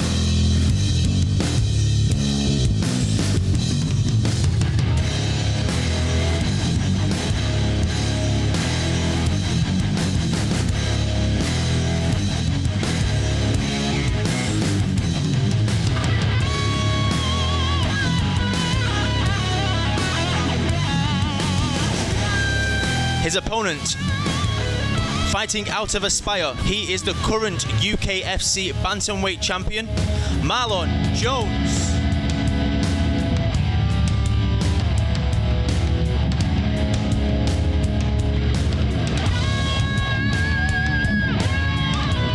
Referee in charge, Mr. Carl Kaser. It's our featured bout of the prelims. Got Jack Fletcher in the Brotherhood Health and Performance Rash Guard. That is run by Andrew Hardwick, who is also on the card later tonight, so it's nice to see him representing It just as predicted, Jack's pulled guard straight away. He's got a great guard. Marlon, very dynamic guard pass there. So Marlon does compete on Empire quite a lot, but he's kind of not done any submission-only shows that I'm aware of so far. This is kind of a first for him. Very, very experienced in the cage. Just very, very experienced, full stop. There are so many athletes from Aspire who aren't even 20 years old yet, but have the experience of someone who are in the 30s or 40s. I mean, we've seen Dakota on the card already from out of Aspire, and the standard there is looking to be high. Jack looking very comfortable, even with these passes. That was a beautiful pass. A lovely pass. Yeah, very, very dynamic. Jack's dynamic himself, and Marlon even managed to get around his guard. Jack's got a very tricky guard. I competed against Jack maybe 5 years ago, and he's come on leaps and bounds since then. Like, insane the progression that he's had. He's managed to regain. A little bit of stray finger tape coming my way there, nearly hit me right in the face. Beautiful. It's a dangerous job. Oh, a nice saddle entry. He's looking for a knee bar, I think, here. Very strong. This is very, very nice to see. Heel. From what he's looked at from mainly an MMA gym. Oh, very, very nice from Marlon. That was really a beautiful entry. And he's caught the heel very, very nice on Jack. Jack's very experienced with leg locks. That whole gym are experienced. It's great to see Marlon really digging with the elbow rather than just with the hand, which is a common mistake. Yeah. Yeah, looking for that performance of the night bonus. Hopefully Jack's okay. He tapped in time, I think. But I think so. Heel hooks can click the ankle before the knee. They can be insidious. You never quite know what you're getting into. Yeah, the cage played a part there as well. I know if that was in the centre, Jack might have had a chance to roll, but we hit the cage, and that kind of you're kind of stuck there.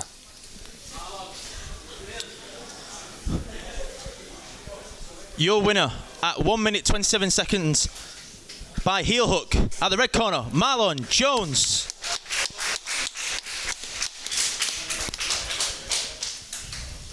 That was our featured bout of the prelims. We hope you've enjoyed the card so far. We've got loads more to come. We've only just started. We're going to take a quick 5 or 10 minute break so we can get a little bit of fresh air, go to the toilet, get a drink. We'll be back very, very soon. We promise. Please, in this break, take the time to share the stream on your socials and consider donating to our crowdfunder, which is on the Empire Facebook page. Thank you very much.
I'm steady slaving, behaving just like I'm Roots Tobin. I feel dejected, rejected, sit on my stoop slowly.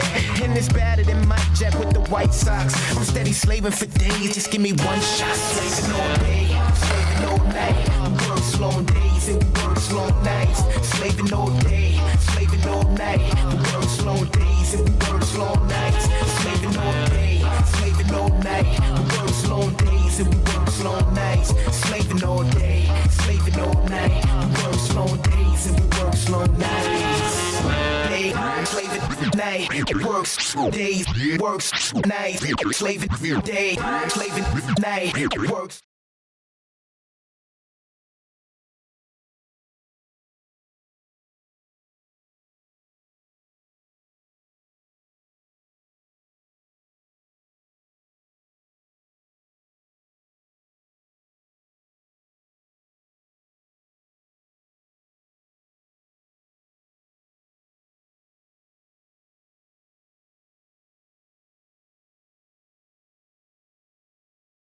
Welcome back to Empire Grappling Invitational.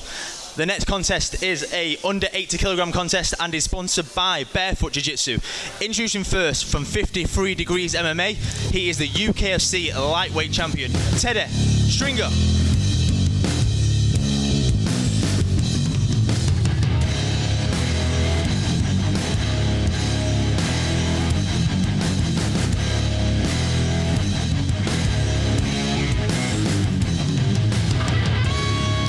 His opponent from Stealth BJJ, Conway.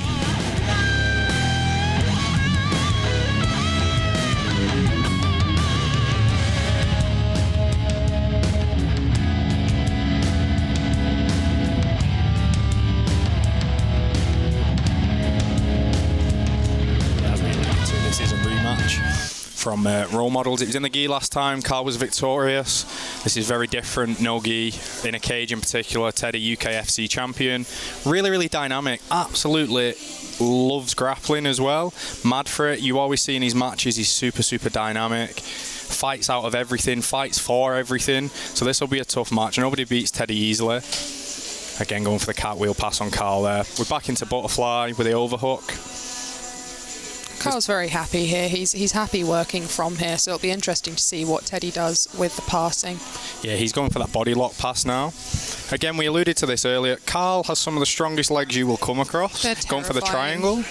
Yeah, Carl used to cycle 110 miles a week when he was in uni delivering leaflets.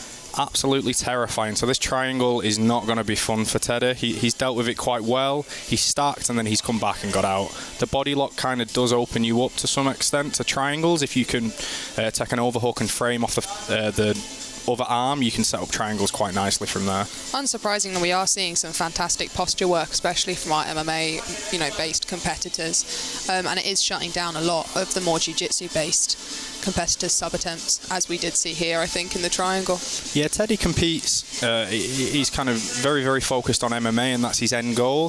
But he's one of the most prolific competitors, kind of at blue belt lightweight, if I'm honest. You see him competing in the gi, no gi, fearless. He's just after getting experience, and this is all leading to his end goal, which is the UFC. Carl going for an entry which he actually got caught with on Grapplefest. Jack Brown caught him with a lovely heel hook from that exact position. Carl's going for the same here.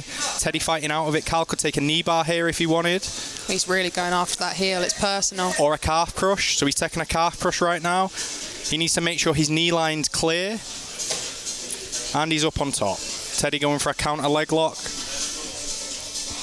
A close miss, I'd say, with that heel hook. Yeah, he had a bite and then he just didn't quite lock the hips down. So Teddy was able to kind of extend and turn it more into a knee bar. As Carl went for the calf crush, Teddy used it to escape. Great work from Teddy there defending. Yeah, Teddy's going for a leg lock himself here. He's got inside position. Very, very similar to the Lachlan entry that Carl did, to be honest with you. He's got inside position with his foot and he's looking to kick over. Carl's knee line's free here, so he should be good. He's learned from that experience that he had on Grapplefest, where kind of he got caught quite quickly off Jack Brown, which is kind of nothing to shake at, to be honest. Jack's one of the best leg lockers at purple belt, and he's kind of slept on and not quite super, super well known yet, if I'm honest. I reckon the next year or so will be big for Jack. Carl here trying to slice through Teddy's guard. This is something we didn't actually see when they faced in the gi. Carl mainly played on bottom and Teddy was on top. Teddy's going for the same entry. He's kind of on kind of outside Ashy here. He's looking for that heel.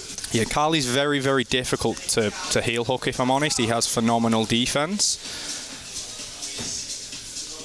He's looking to kind of clear his knee line here, and I'd wager kind of get back up on top or take the back. To anyone that has joined us on the undercard, please consider sharing the link to this stream on your socials, as this is a professional but non-for-profit event. Yeah. Carl's been caught by Teddy there again. Leg locks can be a bit of a shootout to some extent. So we saw Carl with the outside heel hook, and Teddy had the inside heel hook, I think, there, and inside generally wins. Carl didn't quite have control of the hip either, and that alleviated some of the pressure. So these guys are 1-1 now. I'm sure we'll see this again at some point. I'd be very happy to. Really exciting and technical match from two very strong competitors. Yeah, it's very nice to see another side of Teddy's game as well. That's something that I've not seen before. Your winner at 3 minutes and 34 seconds by outside heel hook, Teddy Stringer.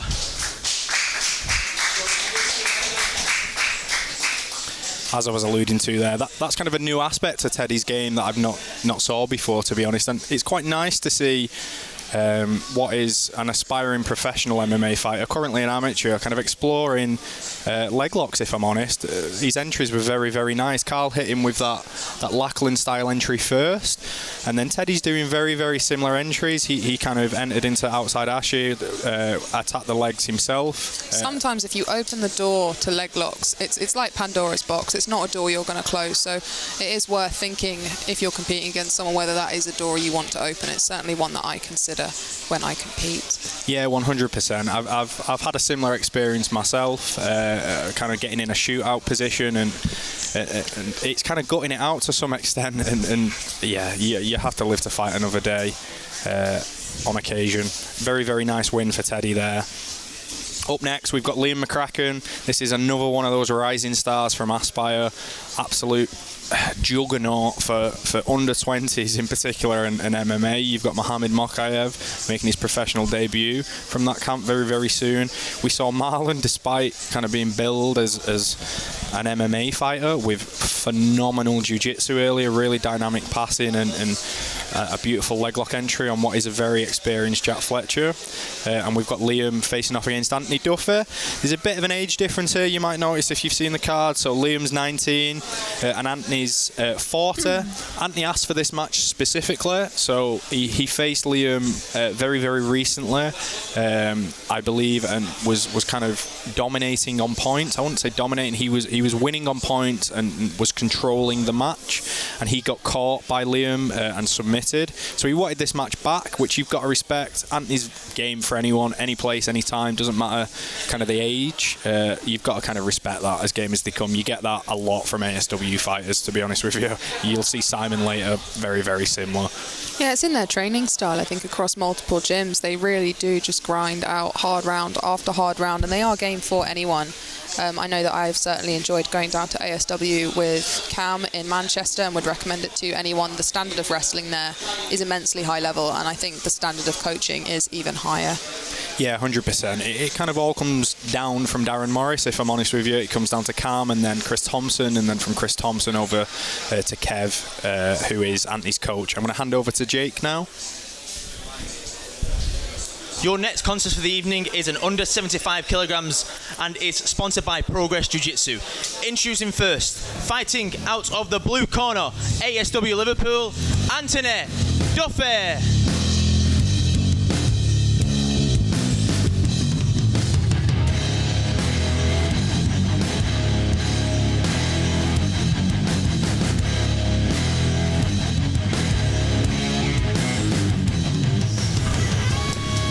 Next, fighting out of the red corner, from Aspire. He is the current UK Fighting Championships featherweight champion, Liam McCracken.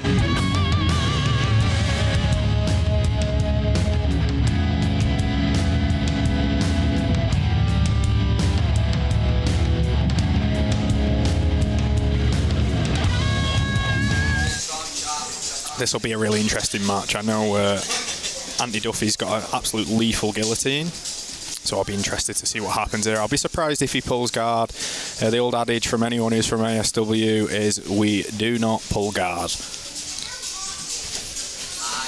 Nice little entry there. You can see Duffy trying to snap that head down and go for the guillotine. It's his bread and butter. Beautiful throw from Liam in the white. Absolutely beautiful throw.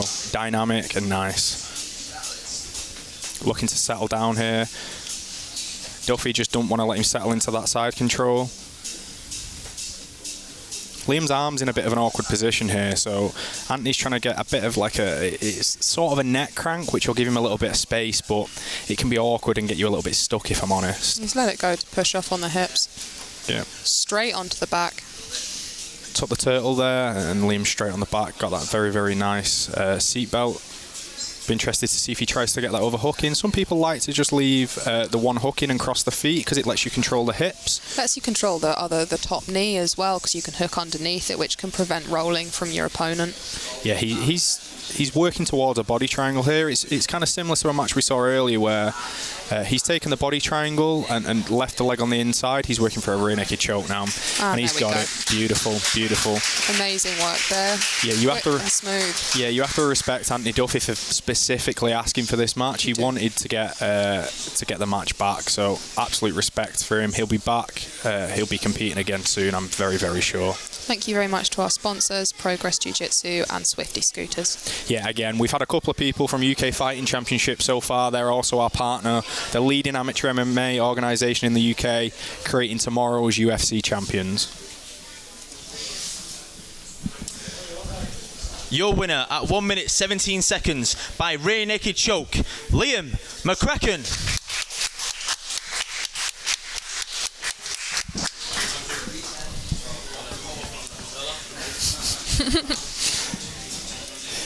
We had a bit of an interesting exchange with the ref there, shaking hands, elbow bumps. The ref's got gloves on. Oh, it's so hard to know what to do. Is someone going for a fist bump? Is it a handshake? A nightmare. Oh, no, ref's not happy about our commentary on this. Shame. Yeah, here at Empire Grappling Invitational, everybody here has had thorough medicals. They've all been temperature checked. Everybody's wearing a mask. Social distancing's being adhered to as much as we possibly can. Safety is paramount for this. We've even got Empire printed masks. I mean, it's gone the whole way. Yeah, the cage is being cleaned between every bout as well, so you get to look at, we'll say my lovely face, but I know there's been some wonderful comments about resting bitch face as well. So hey, you need some self-love. Don't listen to the haters. No, don't listen to the haters. You don't need that kind of negativity in your life. No. Right? The next one's going to be interesting as well. This, again, storyline. So we've had a couple of UKFC fighters on this card. I think, have they all been successful so far? So we've had Marlon was successful, Dakota. Have we had a clean sweep? I think pretty much a clean sweep. We've mostly had a clean sweep, and Aaron is the head matchmaker for UKFC, and he kind of helped with the matching for this card, for those matches in particular as well, and he's facing Kieran Flaherty from Fighting Fit Manchester. They may have faced before. I'm trying to think back a couple of years at different belts, to be honest with you, and this again is very much classic MMA versus Jiu-Jitsu.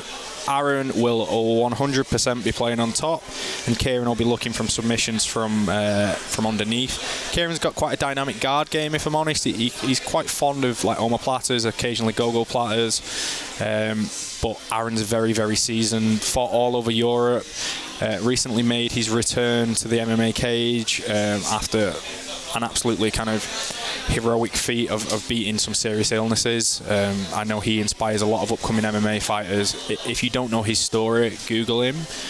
He's an absolute diamond of a bloke, and one of the most important people for UK Fighting Championships. And what we're going to see here is probably action from start to finish. This is smaller guys, under 61 kilos. But to be honest with you, Aaron plays a bit more of a, we'll call it a big man's game, to be honest with you. He kind of likes pressure. He plays your classic MMA jiu-jitsu game, if that makes sense. So he'll be looking to wear his opponent down and then get a submission rather than risking things. Whereas Kieran, I'd say it would be chucking stuff up. Speaking of coming back from injury or illness, it can really change an athlete's approach to competing, and I think it can often make them better or worse. We've got Sam Quinn coming up soon, who is coming off quite a badly damaged shoulder injury, but I know that he's excited for the prospect of competing again because it's been a little while, and I think he's only got stronger in his time out, so looking forward to that for sure. Yeah, he's facing again. We'll skip back to Jake for now. Welcome back to EGI. Fight 10 of the evening is a under 61 kilograms contest and is sponsored by Mad Skills. Introducing first, out of the blue corner from Fighting Fit Manchester, Kieran Flaherty.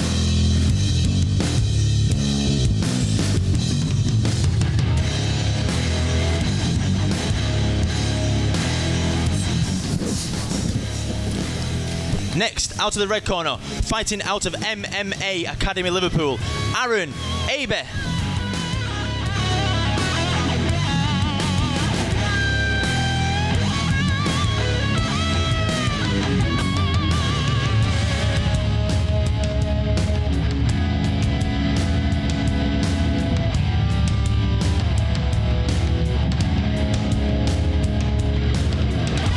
Kieran pulling guard in under 30 seconds. He's got a great wrestling style though, Kieran. He's, especially for someone his size, he is comfortable on his feet as well. Yeah, he does come from a very, very experienced gym in Fighting Fit. I know one of his main training partners would have been Adam Walsh, who's a very, very good MMA fighter in himself, so he will be experienced with wrestling. I kind of respect that he's staying stood up as well. So do I. I think it's also nice to see someone that isn't just using wrestling necessarily on the feet, but they're very good at that wrestle-up style that you see from certain gyms, and it does seem to come from gyms rather than from individuals. You kind of need a whole gym to drive that style, but Kieran is great at it. Yeah, it's very, very good for the point style as well, and it's becoming a little bit more popular in IBJJF competition, that kind of wrestle up from guard. Some people, particularly at lower belts, occasionally sit down and lose 2 points as well. Yes. So, yeah, it's interesting. You can also use it in, IBJJF point scoring as a way to secure a sweep. I mean, if you can stand up on a single and put them down, then you've done your job. Yeah, I know Cann at ASW is a big fan of that. He is, and he's very good at it. Yes, the Turkish ball. Very nice to see the cage. Kieran's going for a guillotine here to counter. It's quite deep. Very aggressive. Yeah, he went for high elbow, which kind of increases the urgency. Yep. That looks quite deep there. Yeah, it was a lovely counter from the attempted takedown off the cage. Nice top pressure from Kieran. Yeah, Aaron's got a very, very nice underhook here, so he can counter wrestle up. He's going for the guillotine again. High elbow. Nice. Classic defense from the guillotine there. Shake him off. Come back to guard. So inside position with the hands Aaron's fighting for here. He doesn't particularly want hands on the mat. The floor is lava, you're taught in kids' classes. And that's for good reason. It does give you base. It gives you a little bit of a false sense of security to some extent, but before you know it, you might get triangled.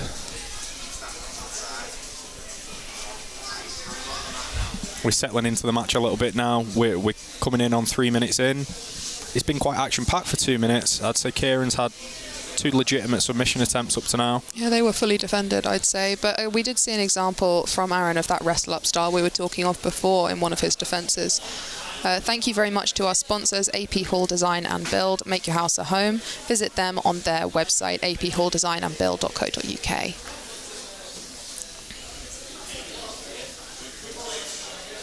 It's interesting to see both competitors really considering their options at this stage. No one's rushing anything, although we can see Aaron kind of thinking about standing up in that closed guard. Yeah, I can see Kieran on bottom. He's doing something that I like myself, so taking the underhook and digging under the far leg to try and set up an armbar. It can be really disarming, especially if the person, on bottom is really changing those angles very quickly in their closed guard. Both very, very experienced, been on the scene for a long, long time, be it in jiu-jitsu or MMA or in both.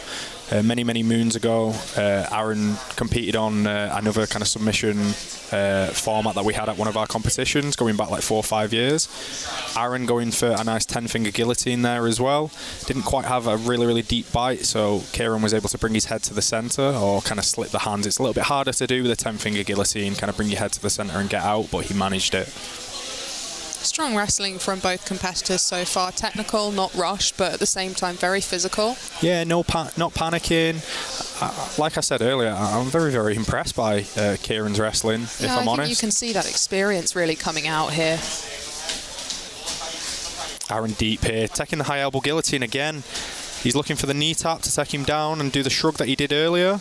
But that high elbow guillotine's nice. It's a very, very nice counter.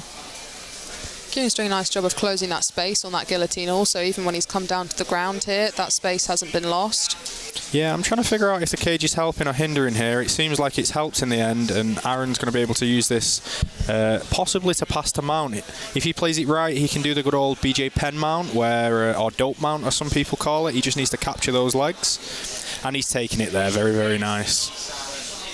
He can take his time now, try and wear his opponent down. The problem he has is there's 3 minutes left, and his opponent's got at least, I'd class at least one of those 2 guillotines as a full and legitimate submission attempt. So he's probably down on the cards here. He needs a submission attempt. If you have tuned in with us recently, please do consider sharing this stream on your social media. This is a professional event for the love of jiu-jitsu and for the love of competition, but it is not for profit. So all of your shares and mentions will help us. I'm not going to take away from the action, but our ref's getting quite a lot of love on social media at the minute for his Michael Jackson-esque spin during the break. Aaron looking to set up a head and arm here, I think. He's just looking to climb the body. In mount, the body becomes almost like a ladder. You're looking to climb as high as possible with your knees and kind of get the elbows above shoulder length. You lose a lot of the strength as soon as your elbows come above your shoulders. Beautiful guard recovery there from Kieran. Really clean, yeah. Still not panicking, even though he's not in the best position. Beautiful hair as well, samurai-esque. Luscious. Yeah, he's been growing that for a long, long time. I remember when he had short hair, I think, about 5-6 years ago. I was speaking to Kieran, and I know that he's been struggling to get much training in over lockdown due to the coronavirus, but I'm impressed to see him out on a stage of this size, you know, even without the ideal training camp, and it's something that I respect a lot of our competitors for. It is no easy feat. Yeah, I mentioned that we're kind of very, very close to UK Fighting Championship, and Aaron was one of the first people that we wanted to get a match for, and we asked Kieran, he had no hesitation in taking it. He's looking to get a head and arm here. Very nice defense from Kieran. Great defense. Totally shuts down that head and arm. It'll be straight back in on the top position as well, looking to pass. Yeah, it'll be interesting to see how our judges scored that. I don't know how deep that actually was. He seemed to, I call it preemptive defense, defending just a little bit before the person settled. It's a lot harder to defend once it's fully locked in. Especially with guillotines. Yeah, we saw it earlier in the Curtis Taylor and Jake Moody match. The first dash choke that he went for before it kind of got sunk in, he got straight out. The second it got sunk in, he got out. Aaron going for a guillotine again. Kieran going for some beautiful defense, jumping to the other side, which is the classic guillotine defense. I think there is something to be said for really testing out your opponent's reactions. I'm reminded of the ADCC match between Fionn Davies and, who was it? Not Bea Mesquita. Bianca Basilico, where she tapped Fionn's foot before she fully put the toe hold on, just to gauge the reaction. And I think we've seen that from some of our competitors, especially with the head and arm chokes that we've seen coming through. Yeah, it's a classic kind of movement in striking, the feint, so to speak. It's just interesting to see that. Just that little test before you fully commit to it, just to gauge their reactions. Yeah, 100%. That was a beautiful guard pass there with a bit of a cradle. He's probably going to look to get a Kimura from here. Beautiful defense from Aaron. Really well-rounded fighter I'm seeing from Kieran. You know, he's happy on bottom, he's happy on top. That guillotine's been smooth all the way through. Very smooth. Yeah, it's been his classic counter from start to finish, to be honest.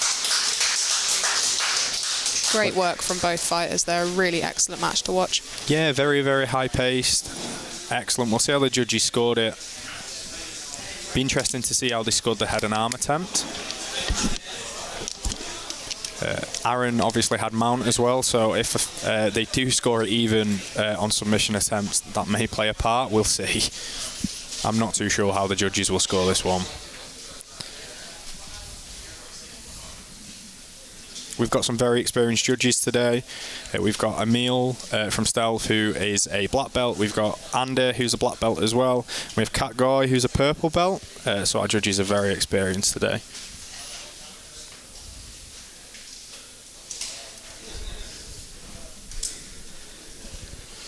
We have a split decision.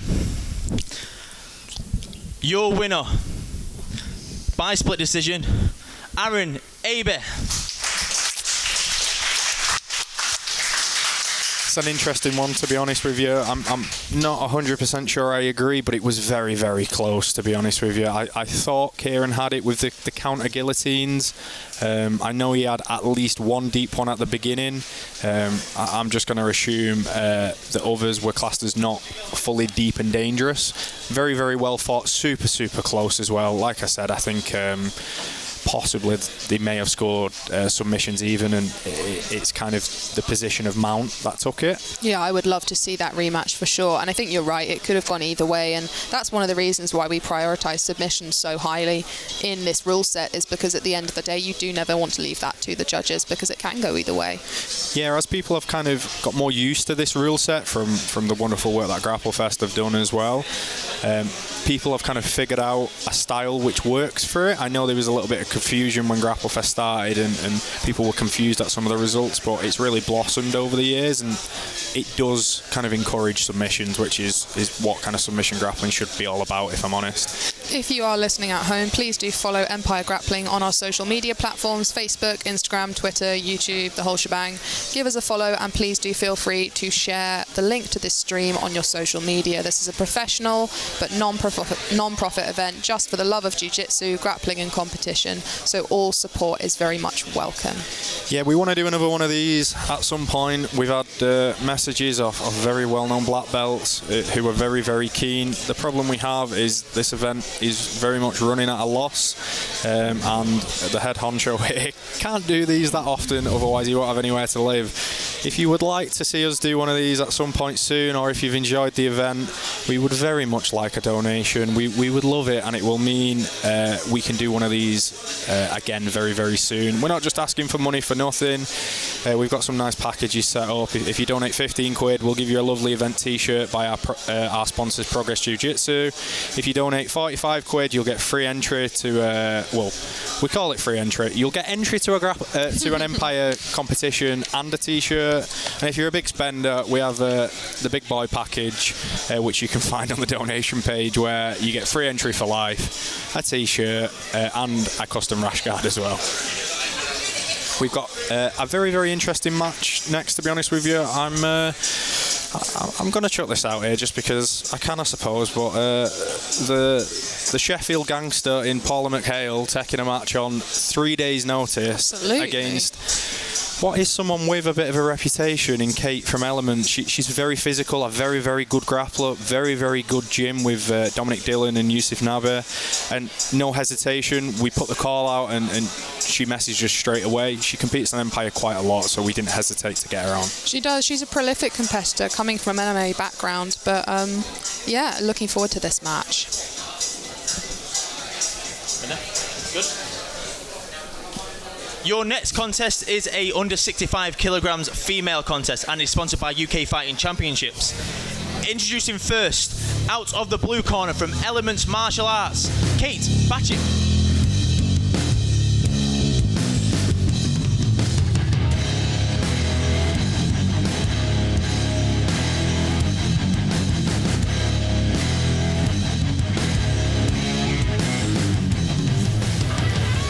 Next, out of the red corner, fighting out of 5 Ring Grappling Academy, Paula McHale.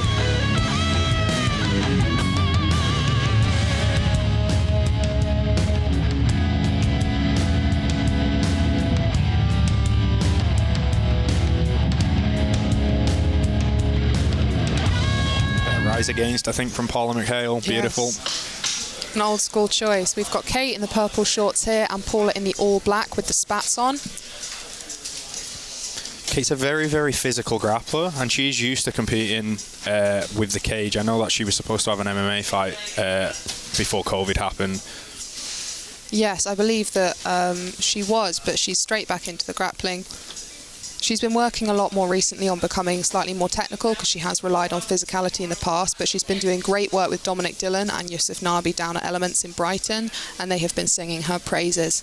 Yeah, they've got a very, very good gym there. We saw Yusuf compete on Grapplefest very recently, and Dominic Dillon had a very, very good performance against what a lot of people class as probably the premium grappler in the UK in Ross Nichols. I don't think that's kind of arguable at the moment, saying that he competed at ADCC. You've got up-and-comers in Freddie, not even up-and-comers, you've got Freddie storming for that title. Absolutely. Now, one thing no one can ever say that Kate isn't is the hardest worker in the room. She trains an enormous amount. She's straight into mount here on Paula, who originally had a nice sort of half or quarter guard, and I think here Kate is looking for that arm. Yeah, she's hunting for the back, I think. Yeah, she's transitioned there. If Paula gives the back, I think she's going to try and take an armbar, if I'm honest. Yes. Not a nice style of grappler. Well, it is a nice style. Not nice if you're Paula in forearms in the face. Very, very physical style, and it does open up mistakes. I know there have been DQs in the past for being too physical, because there is the risk of breaking the rules and putting fingers into eyes or mouths, or even just, doing things that are classed as strikes, which obviously are illegal. Yeah, we do love a bit of physicality here, so it's not quite the same as IBJJF. We are for letting people push on throats and forearms, and what the classic IBJJF rule set would say is a little bit unsportsmanlike. All the grapplers here know that. They're all game for it. They are. Kate here on the back of Paula. Lovely arm trap that she set up with her right leg there, and she's looking for that arm, I would say. Very tight. Beautiful. And we've got the tap. Very, very nice setup there. She had the back, she trapped the arm as per kind of the classic system from the back that people are using now, and took the arm bar very, very lovely nicely. Sportsmanship from Kate as well. It's nice to see that development kind of in her game to help Paula up. I think it will only aid her as a competitor. Yeah, 100%. Paula took this on 3 days' notice. What a legend. You know, when you get a pull-out, I mean, especially for Kate as well, to transition to a different opponent, that's, you know, got to be respected too. Yeah, it's all a learning experience as well, so both competitors will learn from this. Yeah, for sure, and a great match. Your winner at 2 minutes and 1 second by armbar, Kate Bacik.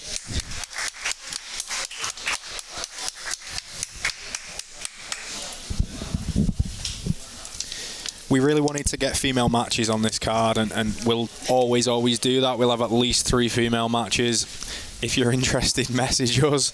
I know that I've got somebody sat next to me who would very, very much like a match on one of these cards. Open call, please come fight me. 66 kilos, purple belt, no gigi, don't mind, come fight me, because no one's stepping up, and I'm lonely. It's getting to the point now where I think I'm going to have to fight you, Lee. What do you weigh? Yeah, let's not do that. Okay. I know how that goes in the gym, to be honest with you.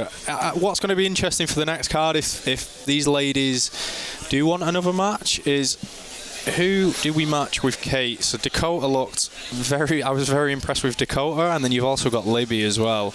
I would love to see Libby Genge versus Kate Bacik. I think that would be a great match. There's also a few women that haven't been on this card that I would love to see on some cards. Katie Chulak, out of London, is phenomenal. Nia Blackman, we've mentioned before. I would love to see her on one of these.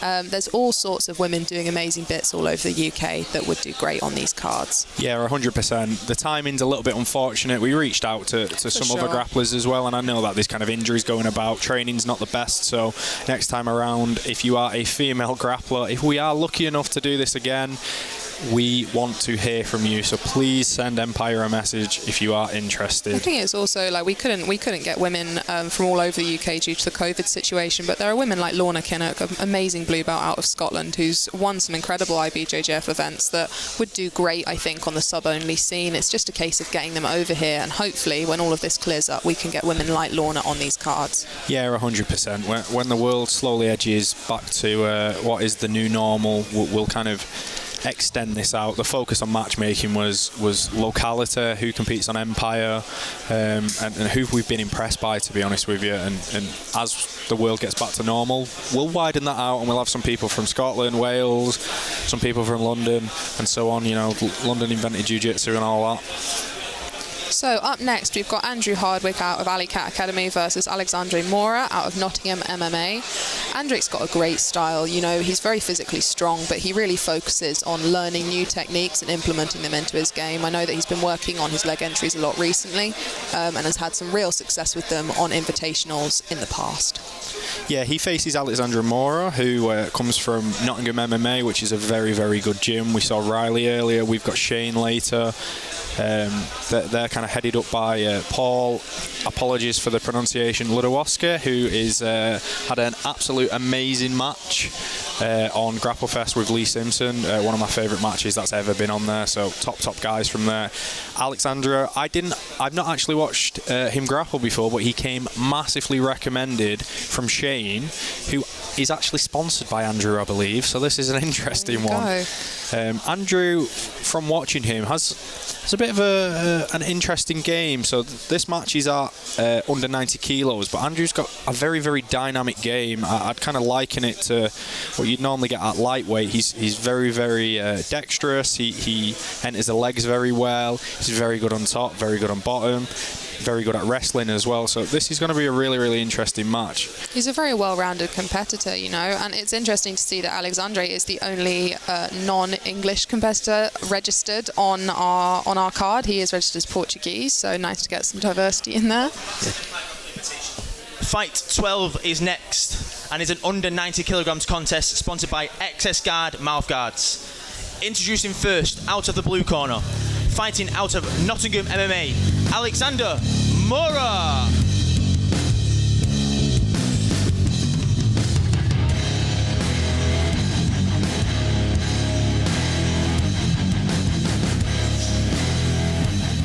Introducing his opponent from Alley Cat Academy, Andrew Hardwick.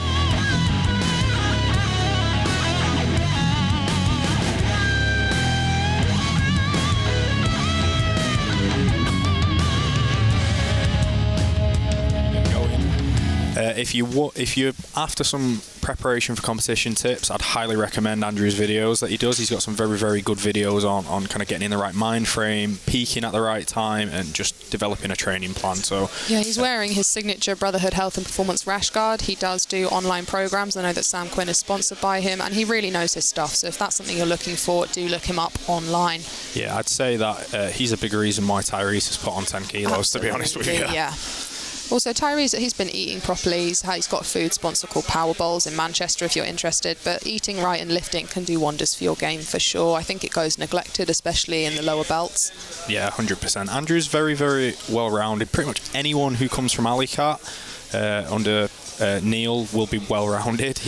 Neil tends to play bottom and play deep half and play your traditional kind of, we'll say, jiu-jitsu at IPGF kind of style, but everyone from his gym has a very dynamic style and is well-rounded. Yeah, I think Neil really prioritises looking at the athlete as a whole rather than just a single element, and he likes them to be well-rounded. He's a great coach. Yeah, 100%. He doesn't try and mould people in his image either. He very much kind of aids people develop their own game. Interesting leg entry here from Andrew. Yeah, beautiful entry. Really, really clean. Into saddle now. Very tight squeeze on the legs of Alexandre. Yeah, controlling the toes so he can spin out. The running man defence is not an option here because of that toe control. Yeah. Interesting to see he's not trying to... Oh, he's doing it now. He's trying to put the spare leg into his pocket, and that isolates the leg. Gets out the way. Nice. Very, very beautiful. That is textbook from saddle. Beautiful finish. Beautiful. If you have got Craig Jones leg lock DVD, that is textbook. Put the spare leg into your pocket, isolate the leg that you've got trapped in saddle, and finish. Very, very nice. Is there a better advertisement than wearing your rash guard for your strength and conditioning programs when you finish like that? Really amazing stuff 100%. from Andrew.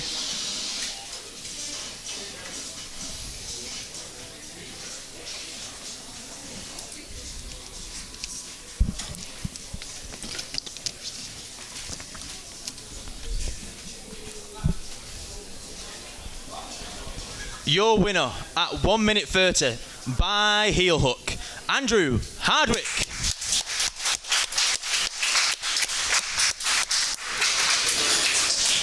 We have 5 more matches on the card, folks. We're nearly there. This has been an absolute pleasure so far. We hope you've enjoyed it. I promise you there is more to come that you do not want to miss. Absolutely not. I would not miss it for the world. Yeah, we've got with the Battle of the Big Men number 2 next. Simon Price of ASW Manchester versus Jenaid Ebanks, who's a very, very good MMA fighter from Reps. We thought he may have to pull out of this card because he was going to go over to Europe and fight on Monday, but because of quarantine restrictions, he's still with us, which is fortunate for us. Lucky us. Yeah, and then we've got Sam Quinn versus Tom Somerset, Tyreeze Cunliffe versus Shane Curtis, Liam Cann versus Ben Hills, and the big one, the rematch, Jed Hue versus Ellis Younger. Just every single one of those matches I am so excited for. We have got some fire coming up. Yeah, the amazing matches. You could see these on any of the other submission-only shows that are on Flow or anywhere else. We're very, very fortunate to have these athletes competing today, purely for your pleasure. And again, I'll reiterate this, and I'm going to start sounding like a broken record if you've watched from the start, but if you have a spare pound or if you've enjoyed the event, please will you donate. It's not a case of like save the children and all of that, but if we even break even, we can do one of these again. And the people who have messaged, I'd quite like to see, if I'm honest with you. Now, I am going to love you and leave you for the next 2 fights because I will not be in any shape to be commentating on Sam Quinn's matches. He's my main training partner, so I'll pass you over to the amazing Yusuf Nabi from Elements Brighton. I hope you enjoy, and I will be back soon. What have you thought of the card so far? Excellent, yes, and been some really good fights today. It'd be interesting to see what the other fights have in store for us. Yeah, have you, outside of Kate, is there anyone on this card that you're particularly interested to see? I know I'm putting you on the spot here. You can say Jed and Ellis if you're not sure. That's an acceptable answer. Well, funnily enough, I know a few of the people on the card anyway. Been a couple of good matches beforehand. I know Kieran from Fighting Fit, and he made, he had a good performance there. Didn't quite get the win. I'm going to hand over to Jake again for our next match. Hi. Next up is an 100-kilogram contest, sponsored by AP Hall Design and Build. Introducing first, out of the blue corner, from Reps MMA, Jenaid, Ebanks.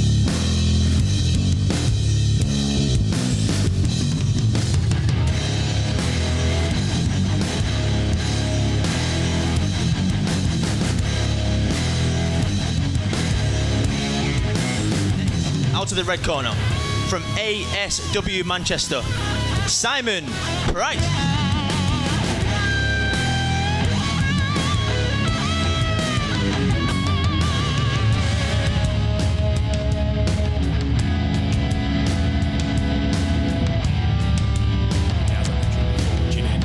Possibly going to fight professional MMA on Monday, so he's definitely in shape. We're very fortunate that, fortunate for us and unfortunate for him, that quarantine before you enter a European country prevented that. Simon's always in shape as well, one of the strongest people I've ever had the pleasure to roll with. He always performs really well anyway, doesn't he? So it was good that he was able to step in. Yeah, short notice. 100%. For a big guy, he's got a very dynamic bottom game as well. So we've seen him implement this here from Butterfly. So you say Jenaid is a MMA fighter originally? Yeah, so you'll see this on paper, so you've got brown belt versus blue belt. It looks a bit peculiar and you think, what's the caper here? What's going on? These guys have got very similar experience in terms of years trained and grappling experience. So whilst Jenaid on paper is a blue belt, he's been grappling for quite a while, and he's a very good MMA fighter as well. Simon's looking to implement either a sweep or enter in the legs from Butterfly. I know ASW guys have been working on entries from Butterfly to the legs a lot over the past kind of 12 to 18 months, with Cam leading the charge on that. I know that Chris Thompson is a big proponent of the legs at ASW Liverpool as well. So let's see how he gets on with this big lad. It's finding it hard to get underneath at the moment. Yeah, Jenaid, he's kind of playing a style that grapplers aren't always used to. He's jamming his head into Simon's face, making it a little bit uncomfortable. Keeping quite a low centre of gravity as well, which is definitely going to help him from keeping his hips down. We may have had a bit of a rarity here. I think we're stopping for a groin shot. They don't happen that often in jiu-jitsu, but Simon kicked his opponent out to get space and unfortunately caught him a little bit low there. We'll give Jenaid a little bit of time to catch his breath, regain his composure. If you're a bloke, you know that feeling, Jenaid. Well back in it anyway. Yeah, you don't want to rest. You hear this time and time again whenever people kind of get hit in the nuts, so to speak. It's a double-edged sword. If you're resting, so is your opponent. Nice, getting back to that smash again. Controlling underneath the arm, trying to get to the head. Yeah, this Butterfly Simon's playing is an interesting one. So you can see he's hooking the foot in Butterfly to stop Jenaid from standing, a la kind of Adam Wazinski. And he's focusing on the overhook, which traditionally in half guard isn't always the best idea because you can kind of get flattened and passed. But with that style of Butterfly, it can actually help you because you're keeping your opponent down. He's managed to switch to the underhook again, got the head control as well. See if he can try enough balancing from here. Nice, almost there. Back to the hook. Yeah, he almost swept him there, but Jenaid managed to stay on top. Very, very kind of dynamic movement there. Jenaid's not letting him turn onto his side as well, which is just going to make it hard for Simon to be able to get any sort of elevation there. I'd be interested to see what happens if Jenaid tries to pass standing. That obviously opens up the legs a little bit, and if that's what Simon's going for, that might go in his favour.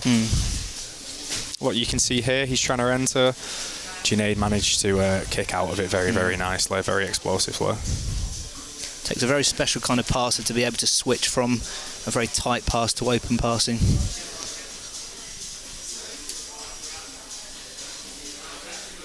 They're just feeling each other out a little bit here. This seems to be the story of the fight, kind of Simon playing butterfly and Jenaid trying to pass on top and making it a little bit dirty. I thought he was going to go for a bit of a can opener for a second. Then I know it's in butterfly, but it can make people kind of kick out and try and make space, and that can open up opportunities to pass. It's all legal? All legal, 100%. We don't mind some dirty rules, we'll say, here and there. Neither do the competitors, they love it. Absolutely. It's all fair game. So Simon using that knee shield, he's taking a high knee shield on the shoulder rather than across the waist just to keep that space. It is in butterfly as well, so it's kind of a bit of a hybrid position, to be honest. I think Jenaid's trying to smash the knees together. He's not having a lot of joy. I don't think he feels very comfortable going inside the legs. That's probably a wise move. Simon's probably more experienced in terms of like pure grappling competition, so that's probably a wise move. Both guys are really, really strong as well, like insane strength, so we'll see how that plays out over time and if cardio plays into that at all. Jenaid trying to smash the legs together, as we mentioned earlier, and kind of control the arm and pass. So what do you think about the rule, or a potential rule, where if you feel like there's a bit of a stalemate going on there, you can potentially stand your opponent, your both people back up again just to open up the game a little? Yeah, it's an interesting one, and that's something that we've talked about particularly when this stalling on the cage with wrestling, and it can favour. It has its kind of advantages for one of the grapplers, and I'd probably say that advantage would be for Jenaid. I know Simon does work his wrestling very, very extensively. It's mandatory at ASW that you have good wrestling. I know that Cam's classes on a Saturday in particular are very, very brutal for wrestling, and all of his guys focus on that a lot. But I'd say Jenaid definitely has the advantage on the feet, to be honest.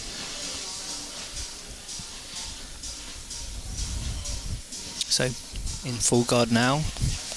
See if he does anything from there, so the guards open up again. I thought Jenaid was going to jump on a foot for a second then, but I think he was more just trying to stand up and got kicked over. I'm very impressed. For a big guy, 95 kilos, Simon's got a very, very good and mobile guard. I'm very impressed by that so far. I know he's not been able to kind of fully get underneath and get into a submission, but he's looked good. The effort's there, definitely. Yeah, 100%. Time's playing a factor here as well.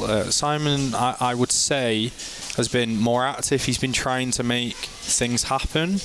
There's not been any submission attempts. There's not really been like a dominant position, so to speak. Is Jenaid going for the leg? Here we go, just as I say that. This looks tight as well, a tight straight ankle lock. And Simon's out. He'll likely counter on the legs as well. Nice, manages to get to top position there. Beautiful from Simon. Be interesting to see what Simon does now. 90 seconds left, and probably the main thing that's happened, even though it wasn't super dangerous, is Jenaid diving on that leg. Absolutely. How would that play with the referees as well? The fact that he actually went for the submission there. Yeah, interesting tactic from Jenaid here as well. It's nice to see people utilising the cage. He's not just tried to sweep or get up. He's scooted specifically to the cage to get up and wrestle. He knows he has the wrestling advantage, I think, and that's why he's kind of butt scooted to the cage and stood up. Simon's no slouch with wrestling either. The big guy's picking him off his feet. He's pulled guard now. He's trying to get on the legs. He knows that a takedown's going to do nothing for him right now. What he needs is a submission attempt, and a deep submission attempt. And that might just sway the judges, that, plus him being a little bit more active. 30 seconds, Simon. I think he's getting a bit hungrier for the legs now. See if he can try and pull anything off in the last 20. Yeah, his best bet is probably a leg entry. See, I think that overhook was his... he's going... Baseball bat. Baseball bat. He's even the score. Very unorthodox in Nogi, not something that's rare. Yeah. And he used it for the sweep as well. So yeah, very interesting. And he's probably evened the submission attempts up, and he's got a dominant position. This is a really, really tough one to call for the judges. I am very glad I'm not a judge for this one. That was nice. It opened up a little bit at the end as well, so we got to see a little bit more play. Yeah, 100%. As I mentioned earlier, our judges are super experienced. 2 black belts, 2 very good black belts who compete very, very regularly in both jiu-jitsu and MMA. And Kat Goy, who has been training jiu-jitsu for a long time at Stealth BJJ. She's a purple belt. The judges are deliberating right now. It's a hard one for them. Who would you give it to? I personally would probably give it to Simon, just for I think they're even on sub attempts, and I think he tried to do a little bit more. What about you? I think probably the same, really. I mean, from the footlock, probably would have been Jenaid at the end with the baseball bat choke and the sweep. I think Simon will probably take this one. Let's see what they say. Yeah, the tension is building. The main man, Jake Cross, who leads Empire, is going to step into the cage and tell us who's won. We have another split decision. Your winner, Jenaid Ebanks. Interesting one from the judges. Yeah. Very, very close. To some extent, it's kind of up to opinion as well. If you favour top or bottom, what you class as like legitimate and dangerous, it was very, very close, and neither guy kind of had a massive standout moment. No one got mount or back. There was some submission attempts, but not like massively deep. They were kind of dangerous, but not. They were Hail Mary submissions, we will say. They essentially left it in the hands of the referee, didn't they? So at the end of the day, when you leave it in the hands of the referee, anything can happen and you've got to accept it. Yeah, 100%. Now, I'm very much looking forward to this next match. Who we got here then? So we've got Sam Quinn from Stealth BJJ, who is one of the big up-and-comers. I know before he got injured, there was a lot of talk about him. He was kind of submitting black belts and good black belts in kind of local competitions regularly, and then he unfortunately got injured, and he's facing Tom Somerset from 53 Degrees, who is an up-and-coming MMA fighter. He trains with James Boyle, I believe, and kind of that Infinity crew. He's a very, very good purple belt, but more focused on MMA. What I've been told about him is people don't take him down because they're scared of his ground game in MMA, so he's knocking people out, which is a big statement. He's 3-0 and got 3 fights on UKFC so far, so this is an interesting one. It's someone who Sam's not faced before either. It's someone who he doesn't know a lot about. So I know Sam has been training down in London for the past week with Jed Hue, as well as Tyreeze, so we'll see if he's got anything new to show us. Nice. So I don't know too much about Tom. I've trained with Sam a few times before. Tough dude, giving me hard time whenever we've rolled as well, so it'd be interesting to see how he gets on today. Tom's a pro, did you say, or does he fight amateur? He's an amateur, right. So far, but he's been training jiu-jitsu for a very similar amount of time as Sam, sorry. Right. But his focus is on MMA, so it's very similar to the Teddy and Carl match that we saw earlier. So Carl focused on jiu-jitsu and Teddy very much focused on MMA. Teddy managed to get the submission today and evened it up 1-1. Very similar story here with Sam and Tom. Sounds like it's going to be a great match. The match before our 3 biggies as well, so don't miss those. We good?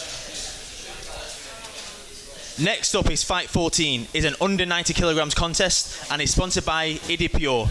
Introducing first, out of the blue corner, from 53 Degrees, Tom Somerset.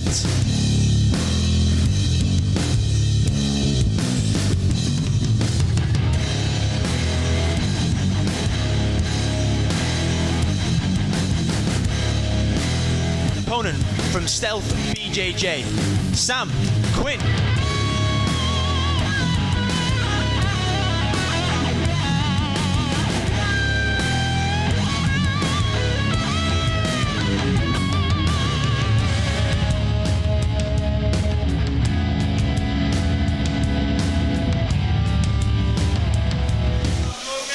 beautiful shorts from Sam as well. Part of that Jed Hue. Jed Hue classics. Pink gang. He's got Jed in his corner as well. Primark $4.99 if in case anyone's interested. Beautiful. Sam straight with a guard pull. So this match is billed at under 90, but that was more so these guys didn't have to cut weight. I know they're both a little bit closer to 85. I know that Sam fights middle heavy generally, so yeah, I was quite surprised to see that it was coming in at under 90. Yeah, it's more a case of we didn't particularly want people to cut weight. No. Sam's been working on leg locks a lot recently. Nice absolutely foot lethal, lock there. straight foot lock. Nice. Tom coming on top and looking to smash. If he can get this crossface, the foot lock will be gone. Nice, Maybe a heel now. Beautiful shot quick there. win from Sam. I know that he's got a very good 50-50, so I wasn't surprised to see him get the submission from there. Yeah, he's been working on that a lot. Very, very similar to Tyreeze. His game, and to Libby as well, his game has changed over lockdown, and he's really added leg locks and drilling with Violet in his bubble has really, really helped him. That seemed to have hurt Tom a little bit, so I hope he's okay and recovers. Yeah. Your winner at 33 seconds by inside heel hook, Sam Quinn.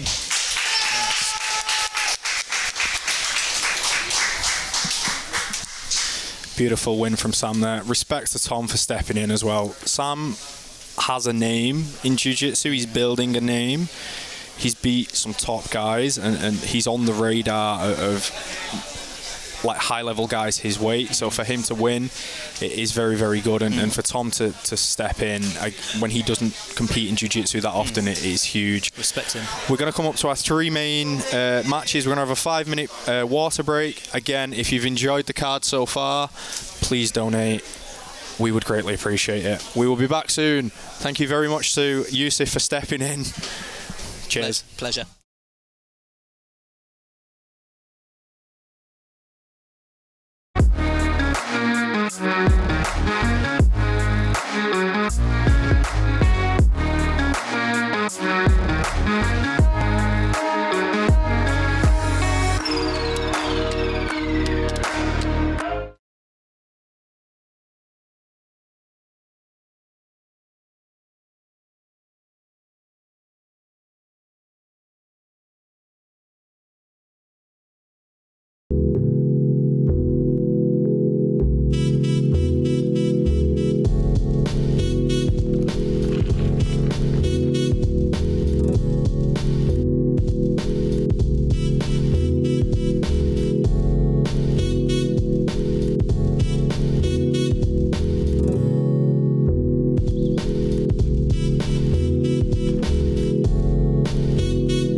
I'm steady slaving, behaving just like I'm Roots Telvin. I feel dejected, rejected, sit on my stoop slowly.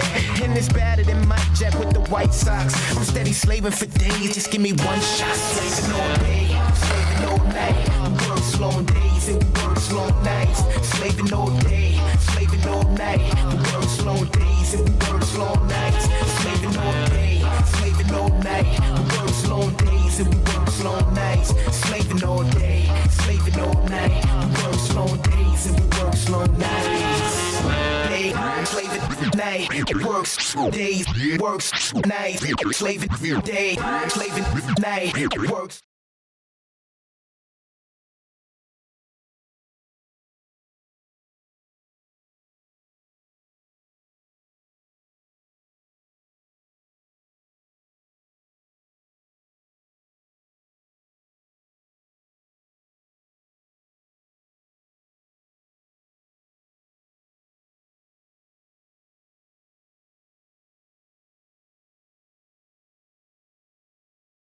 First, out of the blue corner, from Nottingham MMA, Shane Curtis.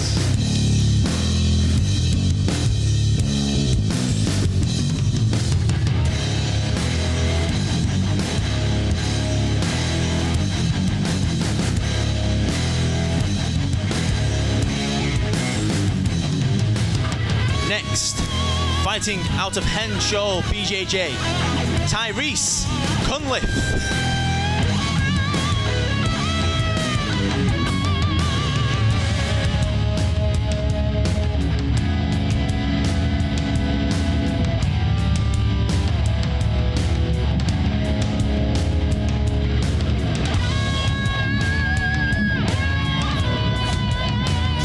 Burners for you now. I cannot wait for this. These are two of my favourite competitors. Tyreeze in the pink shorts, becoming a bit of a trend on this card, versus Shane. This is a rematch. The first match, Tyreeze got a quick flying triangle. We'll see how we go here. Shane going for the flying scissors into the legs there. Tyreeze is very, very wise to that. Yeah, he knows that is a part of Shane's game and was definitely ready for it. I believe the pink short boys call themselves the Fantastic Four. Make of that what you will. Oh, very nice. Quite. Tyreeze was, very beautiful pass from Tyreeze there. Potentially in an inverted triangle there.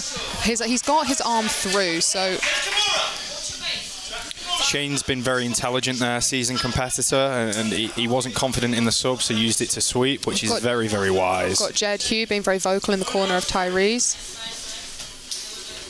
Yeah, Tyreeze is loved by a lot of top-level guys, and you can see kind of him under the tutelage of Jed today. He trains a lot.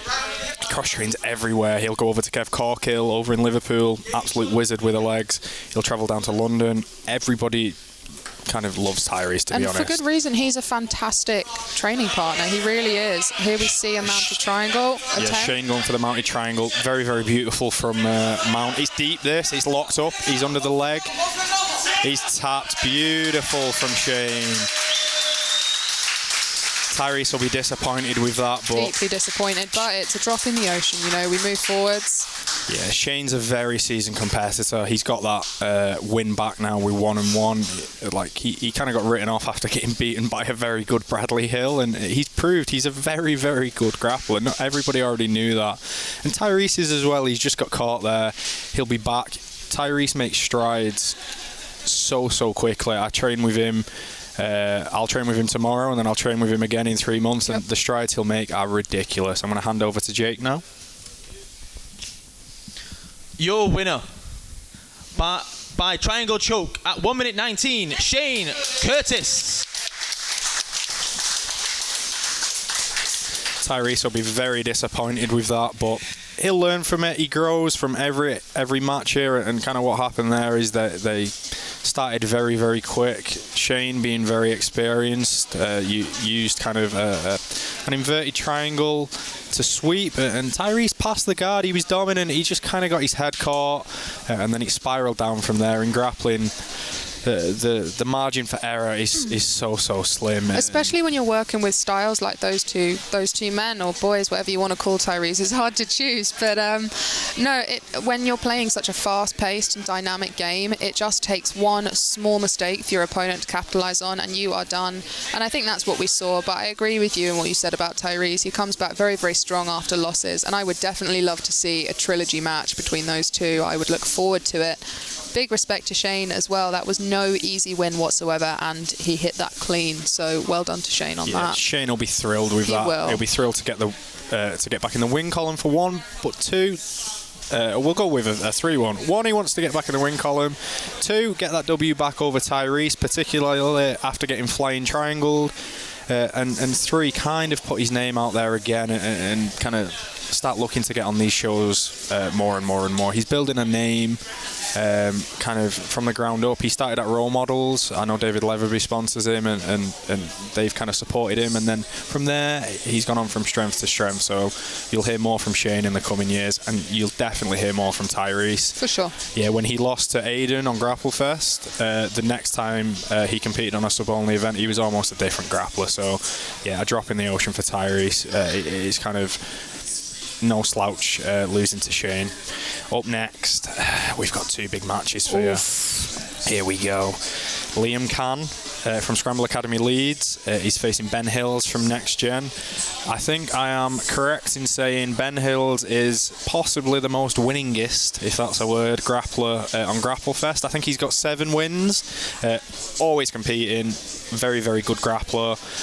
Lethal front chokes, particularly guillotines. Great guillotine game. And he's against Liam Cann, who's a very, very experienced competitor. He proved that kind of stepping in late notice on Polaris, where before that he was kind of slept on. Not that many people were talking about him, and he stepped in and faced black belt and UFC fighter Chris Fishgold. It's hard to say that name. It is a little bit, particularly if you've got a bit of an odd accent like me. See, this is again with the self-deprecation. You know, you've got to big yourself up a bit more.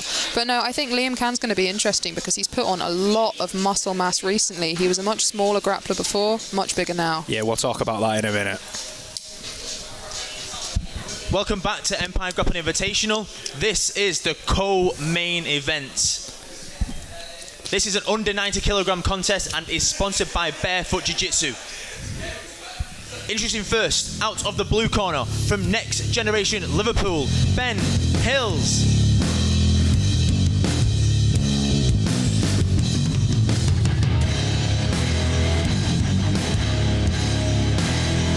Chooses his opponent. Fighting out of Scramble Academy Leeds, Liam Cann.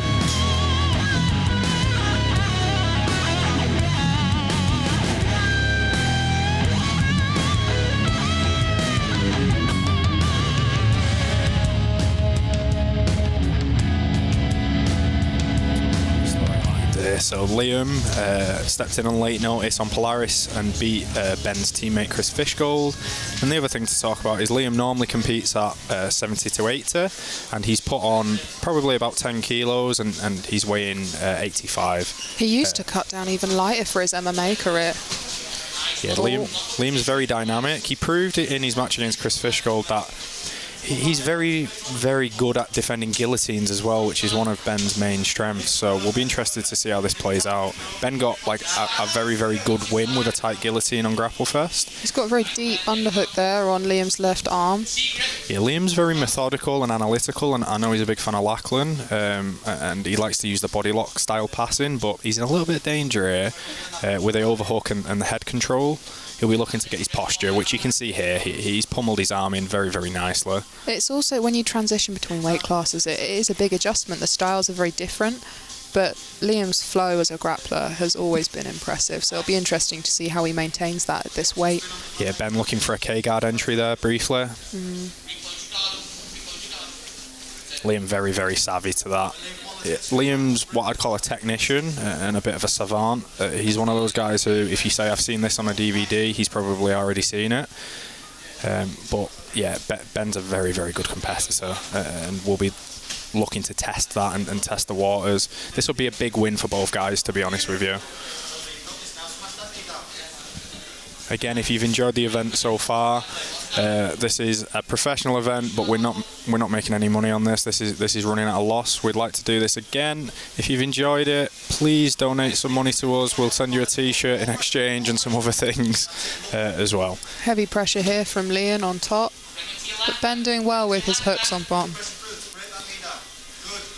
Yeah, Ben's managed to get to his side, which kind of activates his butterfly guard a little bit more. If you flatten your back in butterfly guard, you can kind of get stuffed and body lock past. Interested to see Liam's not taking an underhook here and looking to pass. That is an interesting decision because it is open there, but it looks like he's defending something. Yeah, he's looking for the over-under pass here. Yeah. Utilise that newfound weight he's put on. He's stepping more into kind of headquarters, and that it's not float passing as such because he's got one leg pinned and the other leg lofted on his shoulder, but this is an amazing position to enter legs, past the guard. You've got a multitude of things. You just kind of need to keep your arm safe. The counter to this, to some extent, is a Kimura, and Ben can spin over. But Liam's doing a good job here. He's now taking crossface. He'll start looking to pass the guard. Beautiful leg pummeling from Liam. Exactly what there. you said about him being a technician. That was so carefully, executed. Yeah, and he's leaving his knee in here, which is a key detail. So it kind of looks like he's in guard. Whilst he was there, it's kind of a false guard. He stepped back in. He's going to use it to enter the legs. Ben very savvy to leg locks Ben. Ben there. Next Gen's one of the top gyms in the Northwest. Kind of lots of very, very strong leg lockers. Chris Walsh proved that on Grapplefest recently with a beautiful submission win over Freddie Sykes.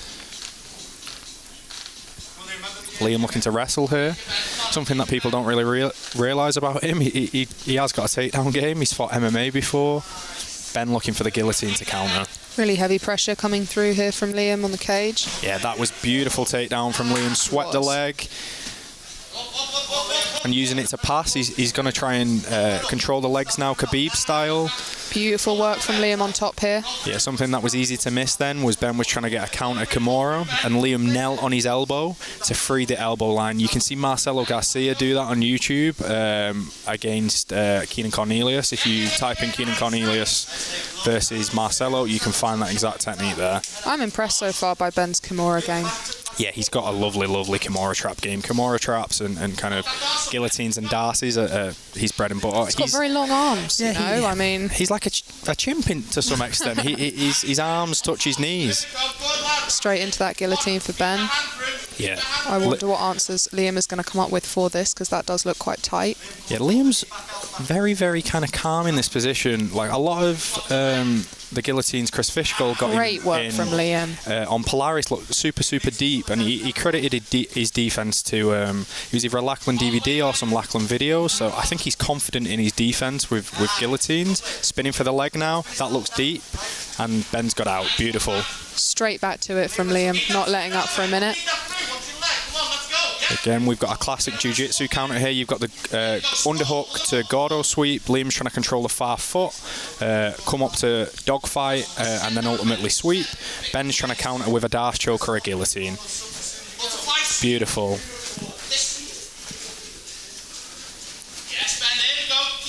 So that's deep again. So Liam's going to be looking to come to his knees now and relieve the pressure and try and fight the hands. Liam's still very calm in this guillotine, very calm, but still looking for his escapes, and I think that makes all the difference. Yeah, we talked about it earlier, controlling the hands, and I think it was in the Aaron Abbey match. Small eye poke there. Yeah, controlling the hands and bringing your head to the inside to clear the guillotine. A little bit harder to do with 10 finger, but Liam did it beautifully there. We had a bit of an eye poke, accidental. Both guys don't want to let the other one rest. 2 minutes 20 left on the clock thereabouts. It's an interesting one because Liam's been very positional focused and been very, very strong positionally, but Ben's had some very, very deep submission attempts. He has. So I'll be interested to see if Liam kind of starts to implement a more submission-heavy style. He's been in very good positions. He tried to enter the legs. He's entered the legs, but not quite got a bite. Hasn't quite got the bite on the heel. And in this rule set, that is fundamental to getting kind of the decision win, if that's what you're going for. Yeah, 100%. We prioritise excitement and submission attempts, so that is really what we're looking for, and what Liam's going to need to even this out. Yeah, Liam's playing, it's kind of a positional game, but it's an exciting positional game. He's not looking to stall, he's looking to use position to set up submission, which is exactly what we want. Just so far, he's not quite had a deep bite on the legs, and now he's looking to get to the back. He's got very, very good attacks from the back. He plays that classic back attack style where you trap the arms. Yes. You go on what is traditionally the weak side, or viewed as the weak side, where you've got an underhook, and you use it to trap arms. About 1:15 left on the clock.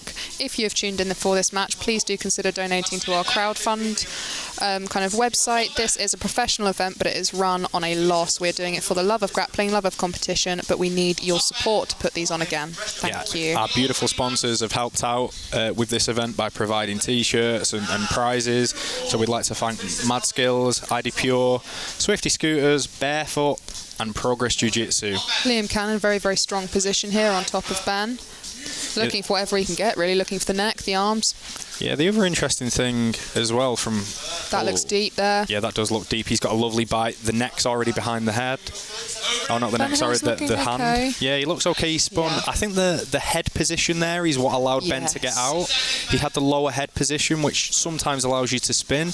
But if you've got a very, very good bite on the rear naked choke, you can get it anyway. But he had a beautiful job of getting out there. Again, Kimura trap. Using it to sweep. The cage coming into play here.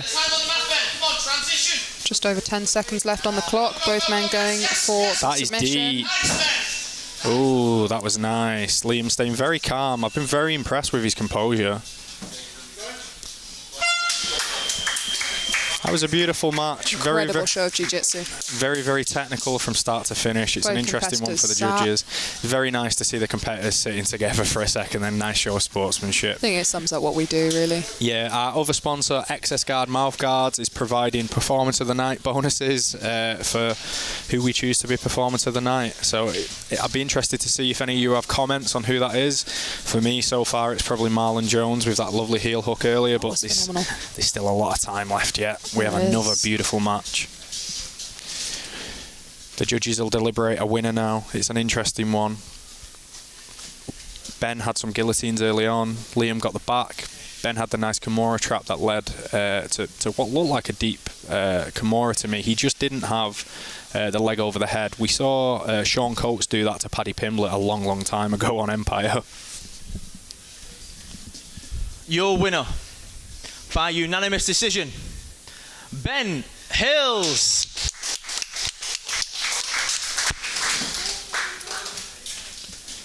Super close decision, that one. It was a beautiful match. I'd like to see that again, to be honest with you. I think it's one of those. That back.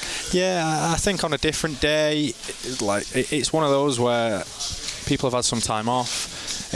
Different day, different result could happen, but both guys went for it from start to finish. I'd have loved to have seen a longer match, personally. I mean, you'd think that the time we're allocating for this is a lot, but for competitors on this kind of level, they really do need a longer span of time, and it's definitely worth a watch. Yeah, 100%. I agree. We've done 8 minutes for all the matches today, purely because the consistency of kind of camps and being able to train hasn't really been there. I know that the elite training through the UK BJJ has been there probably for the past 8 weeks. So for some athletes, they've been fortunate enough to be doing that. Others have relied on, housemates, the cat, unwilling girlfriends to train. So we kept them at 8 minutes for this purely just because we didn't want people to have to pace themselves. We wanted them to be able to go all out from start to finish. Now, the match up next. Tell me about it, Lee. So, this was a late addition. I did not think in my wildest dreams we would be able to put on a match of this quality, if I'm honest, because Ellis is world champion at brown belt in what is probably one of the toughest divisions. Absolutely. Yeah, ridiculous. It is stacked. If you look at those divisions on the world kind of rosters, it is unreal that he managed to go out there and win, but well deserved. Yeah, 100%. A lot of people have had their eye on Ellis for quite a while. Even before he was under Dara, he opened his own gym, and there's a lot of guys up there who he trains with.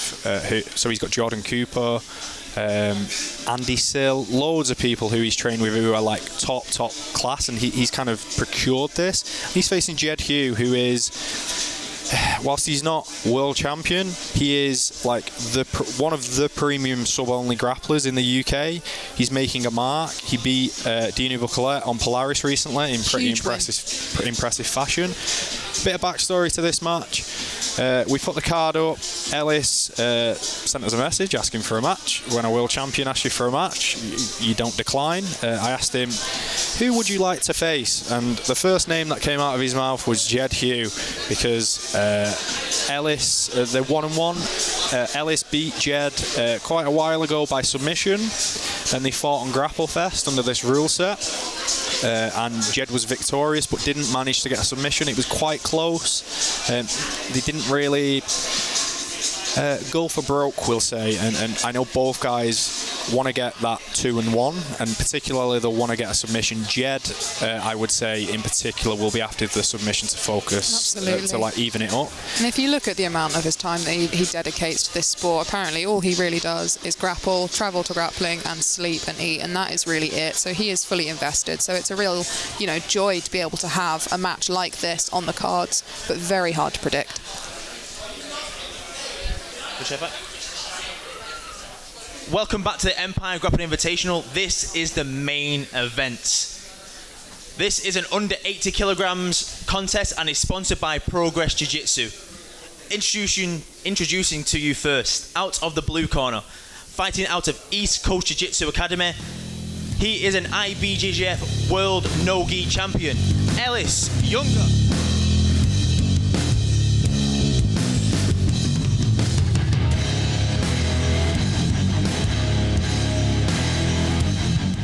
His opponent, out of the red corner, fighting out of Grand Union. He is one of the best submission grapplers on the scene in the UK right now. Jed Hue.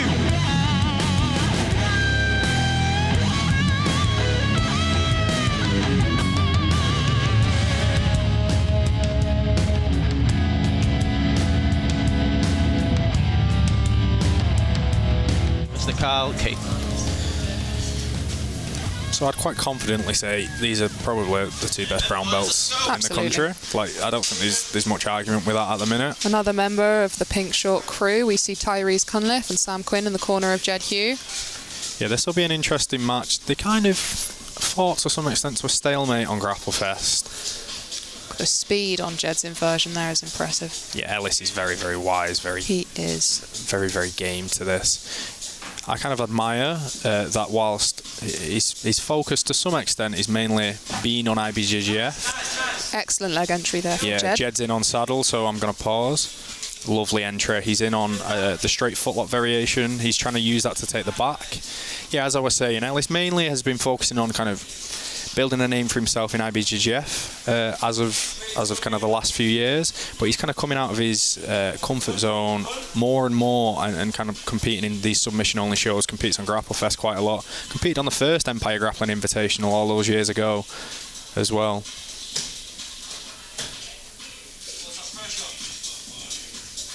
I'm just in awe. I have words to say, but like the anticipation of this. So yeah, Ellis is trying to maintain kind of his foot on the inside, his foot on the hip. It kind of makes it a little bit more difficult to pass, and he's got a nice reverse de la Hiva as well. I think the difference you see between these two competitors and perhaps some of the earlier matches in the bout is just the level of focus from the outset. There's no teething period with these two. They are straight into the action. No, this is what these guys do. Like, top class competitors. This isn't the last time you're going to see these guys fight. They're a very similar age, a similar weight. This is going to be fought out in gi, in no gi, over and over again. This is a budding rivalry.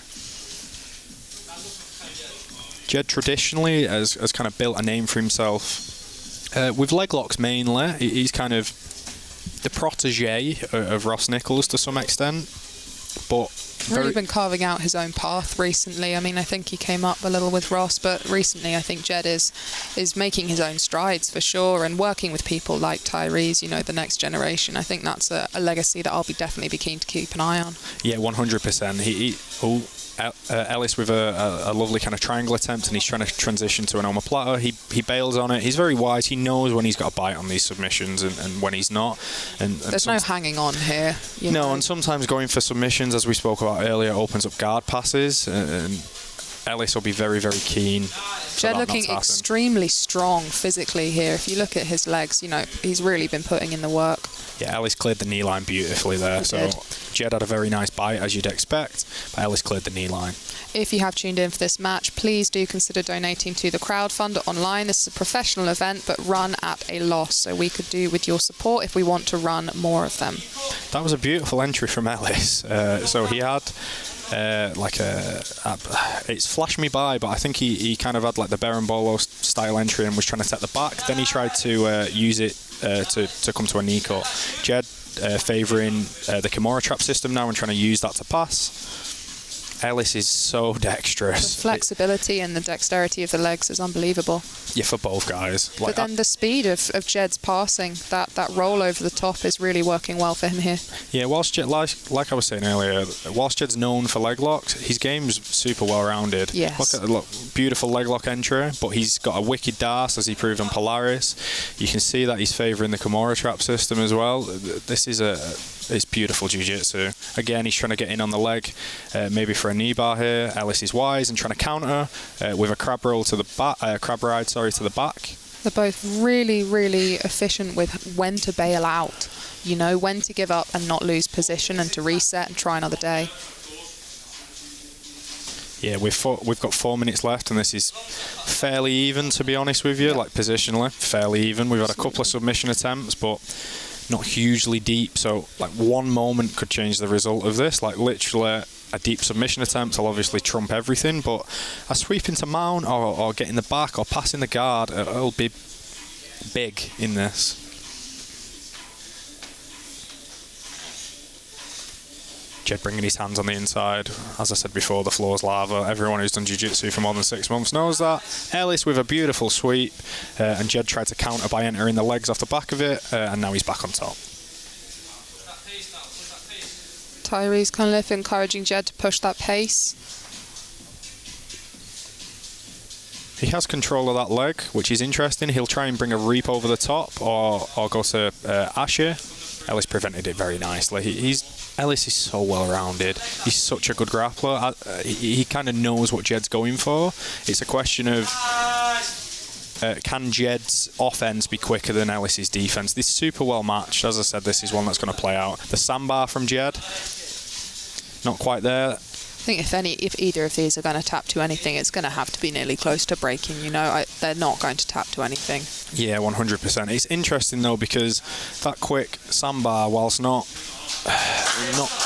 ridiculously dangerous, is probably the most significant thing that's happened so far, if I'm honest. He did have to defend it. Yeah, Ellis is trying to do the same entry we've seen a lot tonight here. He's putting his foot on the hip, bringing his knee on the inside and trying to go to K-guard and that Lachlan entry we saw at ADCC. He's bailed on that and gone to full guard now. He's still got control of that leg though. Both competitors very keen to keep this fight in the middle. They are not interested in the cage whatsoever. And was that reset out of choice, or was that a referee mandate? It was out of choice. These guys want nothing to do with the cage. No. Ellis had a very, very nice control of Jed's wrist then, and I thought he was trying to set up a triangle. Jed knows here it's difficult, and both guys have competed on Grapplefest before. Ellis was unfortunate very recently, we'll say, and he was very dominant in his match, and it looked like he was working on his wrestling to some extent, and he got caught in a guillotine which he had to defend, and even though he was very positionally dominant, he lost. So I think they're both hyper aware and looking for subs. They know it's super, super even right now, and anything could change the result of this match. We've got a minute and a half left, and the most significant thing has been like an armbar on the shoulder, the sandbar as we call it at Stealth.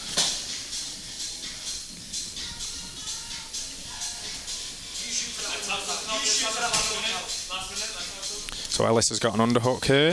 He's got his knee inside. He's probably going to come up on top and start trying to knee slice pass. He has. He's got a leg drag here with the foot on the inside, which is quite a nice position. He's also got an underhook. Jed's very wise to this. He's keeping hold of the leg and not letting Ellis knee cut. It's a really complex leg entanglement that we're working with there, with Jed really trying to heavily stop that knee slice. Yeah, 100%. But the level just of both of these young men is phenomenal. Yeah, the crossface and underhook that Ellis is taking here, he's really taking away Jed's power. So here we see a false mount, I believe. No, a false half guard, we'll say. So it's not a false mount. So this is half guard, but the wrong way round. It looks like half guard, but it's not. You can take mount from here, not easily, but more easily than you can from half guard. Only 5 seconds left on the clock. I would not want to be the judges on this one. Me neither. This is tough to call. I feel for the judges again. Very, very high level match. You can see this. very similar to Grapple Fest, if I'm honest. The stalemate is so evenly matched. Again, I want to see 20 minutes. Can somebody? It might be us. We may do this. No time limit. If they're both willing, lock the cage. Yeah, when the fans are back, we may try and do this no time limit. If we can't, can someone else do it, please? We just love grappling. We're gonna go for the result now. What a great main event!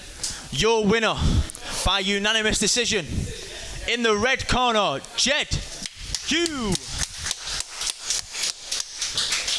Incredibly close match. I think literally that armbar is what swung it. Absolutely. Ellis had a dominant position towards the end where he was very close to getting mount, but Jed had a couple of close-ish kind of leg entries, not really what I'd consider dangerous, but then the armbar was the most dangerous thing.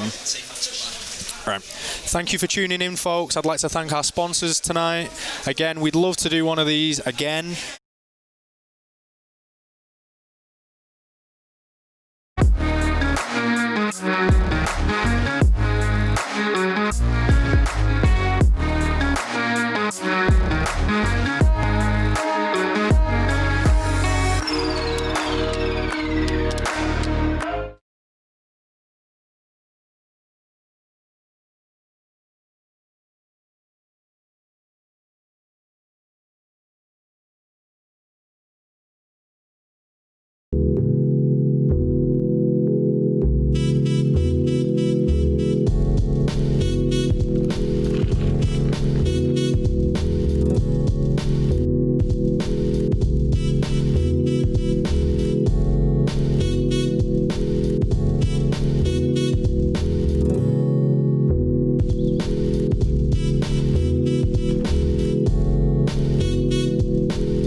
Get it. I'm steady slaving, behaving just like I'm Roots Toby. I feel dejected, rejected, sit on my stoop slowly.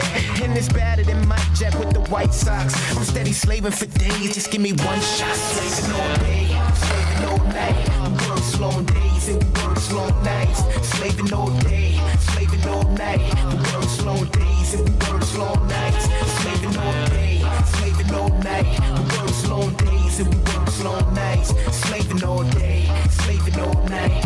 Work long days and work long nights. Day, slaving night.